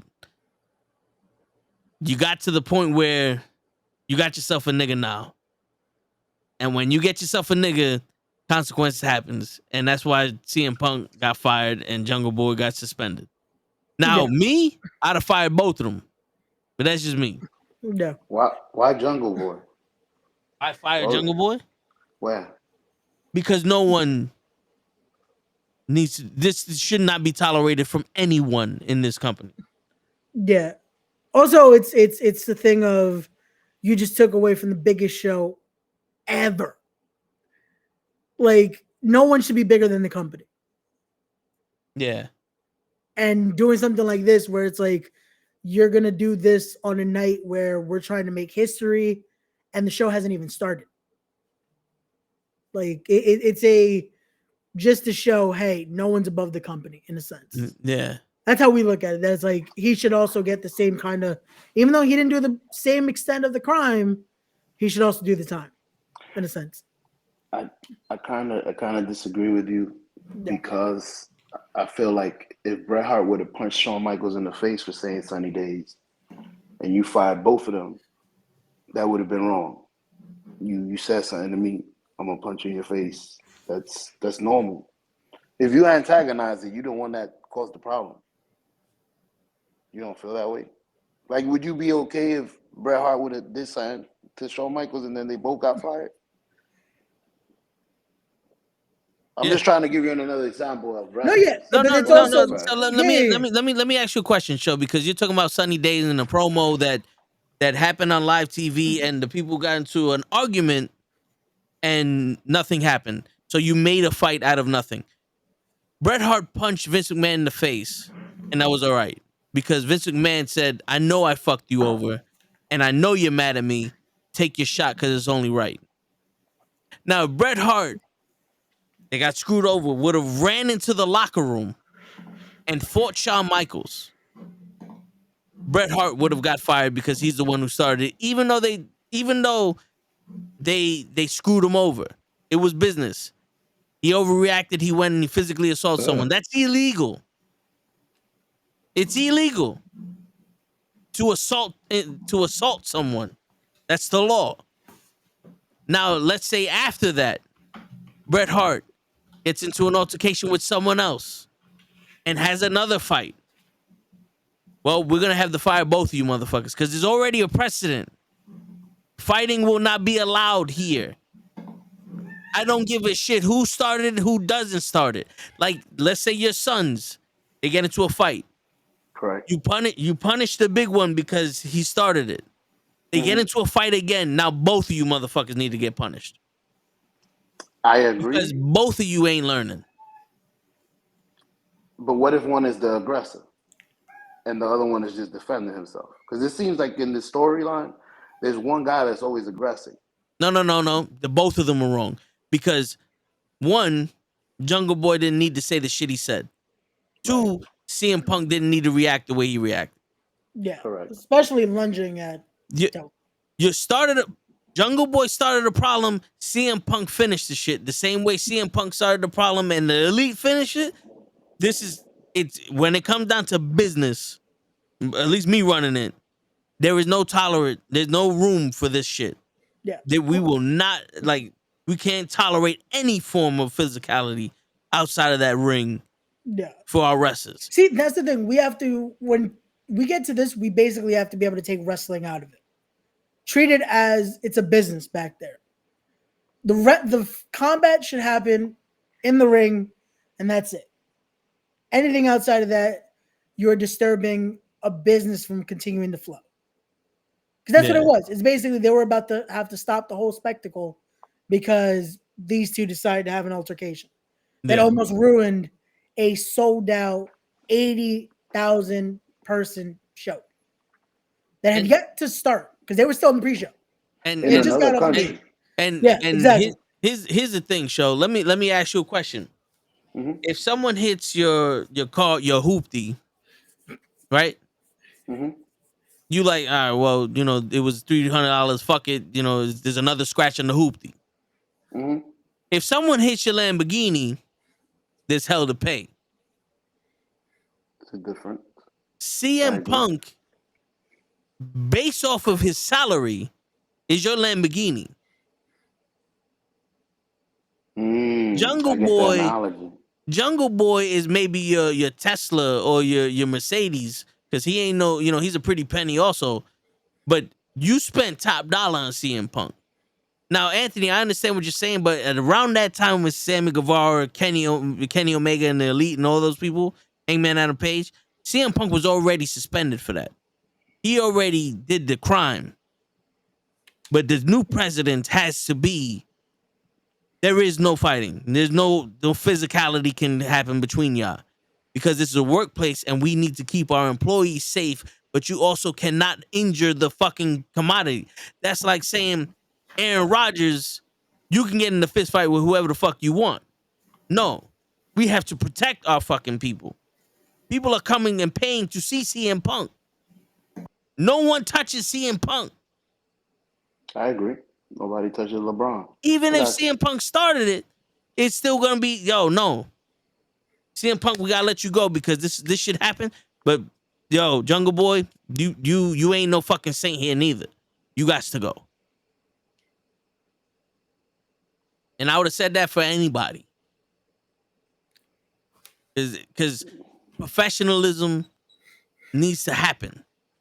This is a business, your employees, you're in another fucking country. This is the biggest event in your history, in wrestling history, all over fucking glass. You are not mature enough to be in a business in which I am trying to make $1 billion company. That's crazy. It goes both ways. You didn't want to do a little glass fucking thing, and you got mad about a little glass. But think about it in our perspective, right? Think about it as us, as fans. You have Ray, who's in the business. You have you, who's a casual fan. You have Pro, who's a diehard CM Punk fan, and you have me, who's a wrestling fan. Like at this point in AEW, I'm invested in the wrestling. You know what I'm saying? Mm-hmm. So now we watch All In, the biggest event in the history of AEW. You may not know what happened because you're a casual fan. You're not in it like that. Ray knows the business side of the shit, so he knows the ins and outs of this fight and all that. And Pro is like, fuck, my guy now is in trouble again. And I'm sitting here going, you ruined All In because the only thing we could talk about is this fight. You know what I'm saying? So now Pro loses out in CM Punk because he needs to be disciplined because he got into a fucking altercation. Ray sitting here going, well, the way the shit has to work is this motherfucker is a cancer in the back. And I'm here going, you wasting my $50. Facts. You're telling me you, as a fucking businessman, you wouldn't go, yo, bro, I got to get rid of both of you. You just cost us fucking $6 million in CM Punk. You cost us this guy's $50 because he's not going to watch the next event. And you ruined this guy right here. His favorite fucking wrestler's gone. A lot more shit happened than a choke. Yep. That's true. A lot more shit happened. Your investment's gone. Pro's investment's gone. My investment to watching the shit is gone.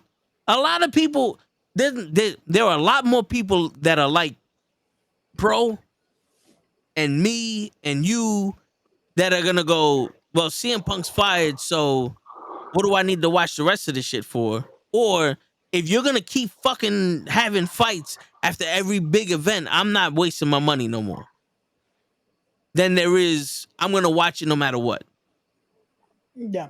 And I know this because I'm gonna watch it no matter what couldn't save TNA, couldn't save WCW, and they sure as fuck didn't save ECW. Yeah. Because if there's one company that needed to be saved by the fans, it was ECW. Yeah. And if they couldn't save ECW, you're not saving AEW. Because when they lost everybody, that was a moment where they needed that. Hey, we know our big guys went to go play in the other companies. Just support us, and it just went downhill. Yeah. But it's what it is. It's one of those where it needs to happen, and from now we could just hope that it starts to see brighter days, or we get to see a company where we get to see that alternative we all want again, because it wasn't there. It was there at one point. It's just hoping now, no more bullshit, because there shouldn't be an excuse at this point. But we'll see where it goes from here. There's always an excuse, bro. That's the sad part. Mm-hmm. That's wrestling for you, sadly. Word. But yeah, But I mean, we covered this extensively. yeah, You know, I know. Listen, I Punk is not someone that I look at like Jeff Hardy or Ready Player One or Cena. Even though I give more respect to Cena than the other ones, just because I may not like the way Cena wrestles, but he ain't never fucked up his opportunity. yeah, But I It's bad. do think that it's like there should have never been a situation for CM Punk to be in twice. yeah, Because even though, yeah, CM Punk at the press conference talked a lot of shit, but at the end of the day, sticks and stones may break your bones, but words should never hurt you. And I think the problem stemmed more than just him talking shit. Because as grown men, you should be able to go, this guy's just full of shit. But you're going to fight him, it had to be more than what he said. yeah, And the whole glass shit, these are more words. yeah, And now Pro has to lose out of CM Punk. The fans get to lose out of CM Punk. There's a lot of shit. They were going to have a real champion versus fake champion storyline with CM Punk. We saw it. They had the belt. We lose out on that. We lose out on having two world champions on two different shows. yep, That's what's frustrating. It is. As fans, that's what we should be concerned with. We lose out on this. We're talking about a guy that sold out the United Center off of a rumor of him joining AEW. Yep. And he should have looked at that, remembered that when he was confronting Jungle Boy. Yeah. Like, who the fuck does this little kid think he thinks he is? I'm fucking CM Punk. Nobody's on my level. Yeah. And nobody is. I mean, whether you like him or hate him, the dude brings eyes, and people still. I mean, look at what we're doing right now. There's a whole podcast that we're doing. Yeah. Based off of him. No other wrestler has that impact. Nope.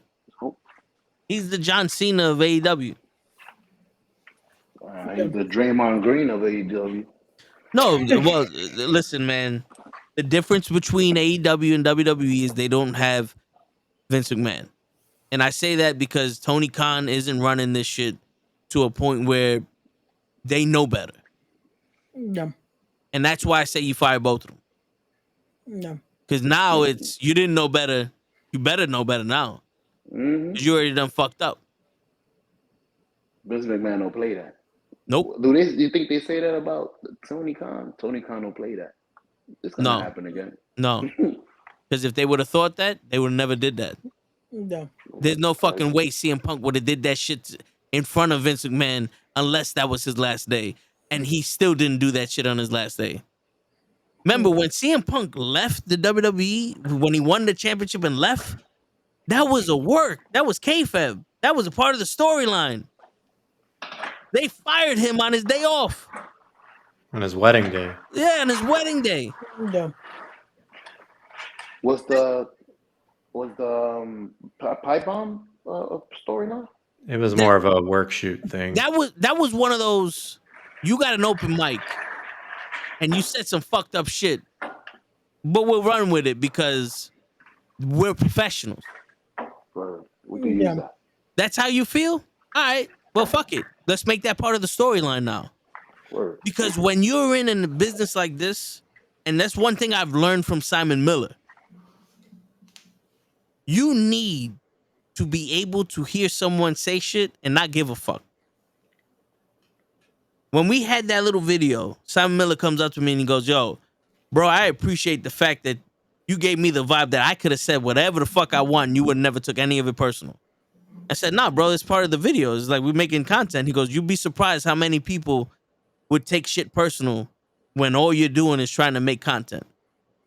And he goes, "I hate people like that. And I hate people like that too." He's like, "You got to see that we're joking or something." He's like, "Nah, man, there's a lot more people that take this shit personal." Yeah. And the WWE would have took it personal for a second, but go, "You know what? There's money to be made here. That pipe bomb, everybody came in and watched. Let's work with it." The fight with Kenny Omega and the Young Bucks, I would have made that a story. I would have been like, "You got two options. Either I fucking suspend you and you don't make no more money, or the next pay-per-view, CM Punk and Kenny Omega wrestling." Yeah. That's crazy. I'm gonna punish y'all by putting y'all together. Y'all better get along. Hey, they've done it before. They did it with Edge and Matt Hardy, and it made a whole storyline for the summer. It's a way to do it. There's a way where we shouldn't be able to. This is the thing, and this is, I think we could end it on here. There's a way to make it where, again, we shouldn't know where reality begins and what's just a story. That's the best way to keep the product interesting. Where you could have done something like this, where Paul Heyman said it best at 1.2. Who knows what the pipe bomb was? Was it a shoot? Was it Punk just getting permission to, hey, here's a mic, make me money? Because it's just like that promo Paul Heyman did on Vince. Vince gave him free range. Say whatever you want. Make me money. Yep. All that was cleared. I remember. Yeah. But technically, that's a promo. Yeah. Not a shoot. And think about this. They were able to capitalize on the pipe bomb, but they weren't able to capitalize on Stone Cold walking out on them. Yeah. So, that's, yeah. That was so good. That You mentioned Stone Cold and he's gone. The show's gone. Oh, I should have mentioned Stone Cold earlier if I knew show was gonna leave. I know you guys want to close out, but with No, I want your opinions. Yeah. Anthony was saying about, this is why you don't have, about the business side of pro wrestling with your EVPs.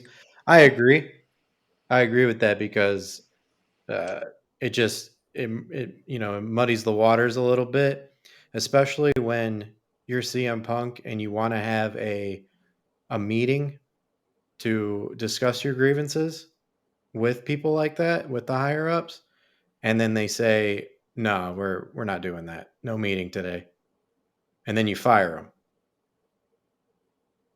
It's just that kind of sucks because then personal fucking feelings get in the way. So, do you think that's part of the reason why Cody Rhodes didn't want to do it anymore? Because it seemed to me like Cody Rhodes jumped all in to being the executive vice president. No, I mean he said on record that it wasn't anything Bucks or Kenny or Punk did. No, but I'm not talking about them doing that. I'm talking about them, like him going, "I'm the only one here that's actually taking the brunt of this shit. Like, you guys still get to be wrestlers, but I'm the one making all the decisions. I'm the one doing all the VP shit, and I want to wrestle also." And then maybe it was like, "Yo, all right, this isn't working for me. So I'm gonna go do WWE shit." I'm starting to think now that maybe he was the voice of reason when it comes to a lot of this shit. Yeah, because when he left, because that's when everything changed. Yep. So it's hard not to see that, but it's also just it should have gone to this point.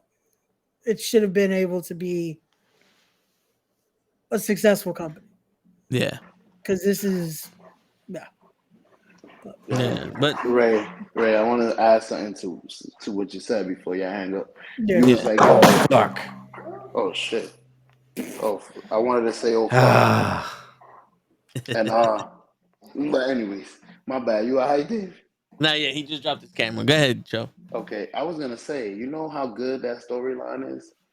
It's so good that I just found out it was a fucking true storyline. I didn't know that. I thought Matt and Edge was fighting over Lita. I thought that was a work. No, that was a real story. Because that was legit Wow. a thing of Lita cheated on him, and Wow. we're gonna make money. That's how good that story. That's how good WWE is. We gonna flip this. Because after they found out that Edge cheated on, well, that Lita cheated on Matt with Edge, I believe they let Matt go, and then they re-signed him, and it was just one of those. There was beef there, and they said, "Yo, everyone knows about this beef. We can't ignore this. You guys want to make some money?"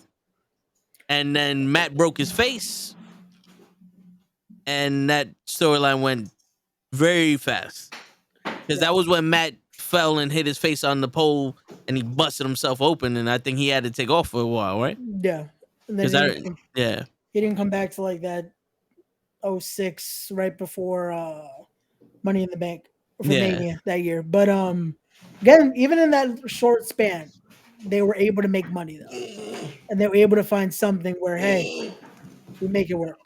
Yeah.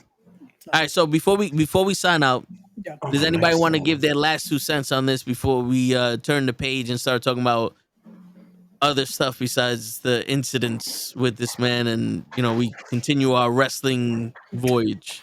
Before we get positive, Yeah. My last 2 cents are again. I hope if this was the true catalyst of the problems, I hope it gets better from here. Okay. Because I feel like if a month from now we're at the next pay-per-view and somehow there's still a fight, then Tony Khan needs this team that we're talking about. Yeah. Because something's not clicking. And it wasn't just Punk. So. Yeah. Pro, you got any last things? The number you have reached. What, your mic just gave out? Shit. Yeah, Well, all right. So I'll say something. I think Pro would agree with me.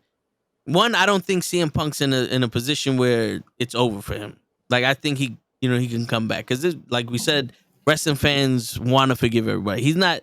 I don't think he's because I think he came back with good intentions. Yeah. Based from what I'm hearing, I think he came back and he wanted to be the locker room leader that he thought he was going to be when he first came, and just the egos got in the way. I think most of this stems from Tony Khan not being a leader, not being a strong enough leader for these wrestlers to respect him to the point where they're not going to get physical, because it shows. And I'm gonna put the blame on Tony Khan because he's the weakest link in this chain. You have gladiators full of testosterone. You need someone to reel that in. And like we said, Triple H would have never let CM Punk say that shit at the press conference. He would have guided him in the topics in which we're discussing, because it just happened to be the big, the best venue thrown. He would have made sure that the elite and all them stay the fuck away from CM Punk, and that whole shit would have been broken up before anybody was put in a chokehold. And I don't think he would have let CM Punk go out first. You know what I'm saying? Like, he would have probably been like, yo, Omega, go out there first. Let's calm these fucking guys down and let's get back to business. So the whole CM Punk tragedy should have been avoided because Tony Khan should have been better at his job. Yeah. So I'm not ready to give up on CM Punk yet. But as of right now, he's gone. But I do think he benefits from going like to Japan. Yeah. Isn't that AEW too? No. They just they have deals with the wrestlers, and they're able to use some of the wrestlers here and there. But New Japan is its own company. Yeah. Gotcha. Nice. You, I do. is it safe to say that you kind of agree with what I'm saying, bro? Yeah. Oh, okay. You got his Oh, mic there back. you Nice. go. There you go. He got his mic back. All right, so I'll let you speak if you have your last thoughts. You guys, we pretty much we've buried this to the ground. You know, what else can we say? But in the wrestling world, anything is possible, and we've seen people get fired from jobs before and come back a couple of years later. Yeah. So I hope he I hope the best for him. Like you said, I don't think he is a bad guy. He's not a bad guy. I feel like I know that firsthand. I mean, Yeah. he just had it just seemed like he had a lot of shit that he has to go through mentally before he comes back, and maybe taking a 2-year, 3-year, hell, even another 7-year hiatus again would be Yeah. beneficial. It could just be that he doesn't fit in with that crowd. You know, there isn't a strong leader. There's a bunch of veterans that people go to, but it's mostly every man for themselves. It's evident based off of how everybody treats everyone. Because from what I understand back in the day, you don't fuck with Andre. If Andre tells you some shit, you get the fuck out. If the Undertaker told you some shit, you listen to him. Who's that guy in AEW? I think he wanted to be the Undertaker. Yeah, and he's in a group of people that the Undertaker, that shit don't happen here, player. Right. And they fought against it. And it's not to say that it would have been beneficial to have CM Punk as the Undertaker there, because maybe he doesn't drink, he doesn't do drugs, he's not motivated by stupid shit. So it's not like we have an irresponsible guy that's gonna lead you.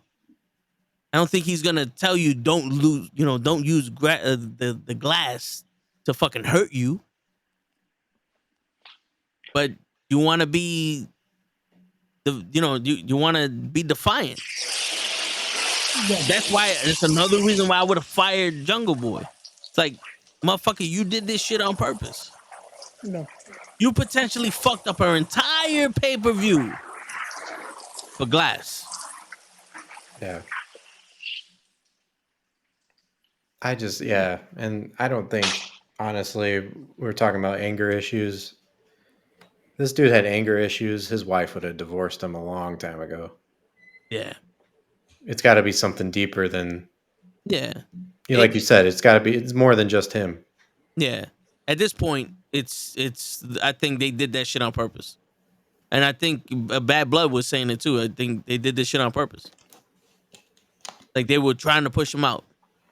Even the travel thing. You don't get a shuttle for one of your biggest stars coming out of Wembley to go to the airport. How does that work? Yeah, that's some bullshit. Like that's too much of all those circumstances to happen to just be a coincidence. Yeah. And the guy that handles the traveling is a one of the friends of the Young Bucks. I mean, not the fucking conspiracy theory, the shit, but it's just weird.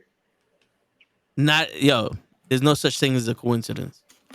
If there's anything I learned from Gibbs and NCIS, there's no such thing as a coincidence. No. I wanted to add something to what you said about CM Punk and stuff. To be honest with you, now that I think about it, I don't think he should have gotten fired. He's your cash cow. I mean, Draymond Green, he's the Draymond Green. They didn't fire Draymond Green. He punched somebody in the face on camera. That's your guy. They traded the guy he punched. So it's like you gotta defend your cash cow if you feel that way. If you feel Jack came after him with that little comment, then Jack should have been fired. Like, yo, this is my guy. Nobody says nothing to him. And I do agree with you. Tony Khan is not a strong enough person to do that. Like it's like having two pit bulls. You are in charge of keeping them apart. It's That's your like job. it's like it only became a huge issue, and it only became that point where I need to fire this guy when it started trickling down onto him. Mm-hmm. Yeah. Mm-hmm. That's what I feel. And He didn't feel like he likes him. I'm sorry to interrupt. no, No, you're good.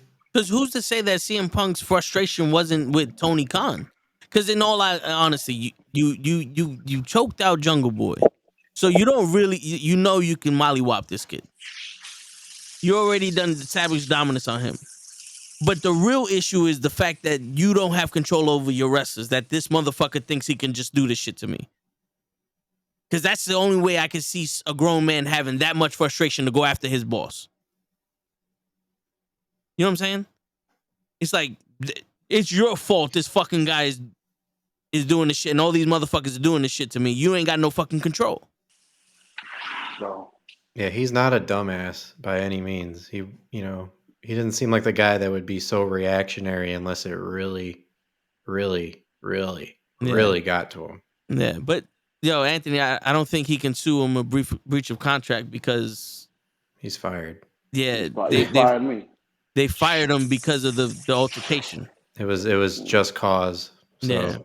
Yeah. If nothing would have happened and they just fired him. Yeah. But yeah. Yo, before I forget, I was gonna say that about CM Punk. I fucking forgot again, bro. Fuck me, man. I've been trying to say this the whole time, bro. Being mad at Tony Khan or? Nah, you was talking. You say I was gonna. I forgot, bro. I forgot. It's gone. It's gone. I'm trying to. I don't have a piece of paper. I've been trying to say this for a while. It's crazy. But he's not a bad guy. No, I wasn't defending him. I wasn't. I really. It's gone. It's fucked up. Keep talking. I'll when it comes back, I'll tell you. Well, hold on. Before we keep talking, bro, we already been over a half hour. And yeah. My bad. My bad. It's on that note. We got stuff to do tomorrow night. We'll do the Tony show on Saturday, everybody. But that's CM Punk in a nutshell. Hopefully he's able to bounce back from this. And Got it. Go ahead. So real quick, you ever try to talk to these young cats nowadays? Now that we're a little older, you ever try to explain something to one of these younger 21-year-olds? Like, yo, let me explain something that you're doing wrong, and they basically ignore you, or they know it all. You know, these new generation know it all. They don't want to hear shit. So that's how I feel. Yeah. That's how I feel it went with him. But you know how I am when I try to speak to someone and they don't listen. Halfway through the sentence, I stop speaking and just go do my thing. You see him, Punk is like, it ain't like that. You can tell he's confrontational. You're not listening to me? Yeah, because CM Punk went through an era where you had to earn someone's respect. And when you respected the elder guys, show just leaves. Yeah. That's what happens. Because Listen to me. Well, while he's gone, on that note, everyone, Yep. it's your friendly neighborhood knucklehead signing out. Peace everybody. Peace. Join us on Saturday for the Tour in the Show. Facts.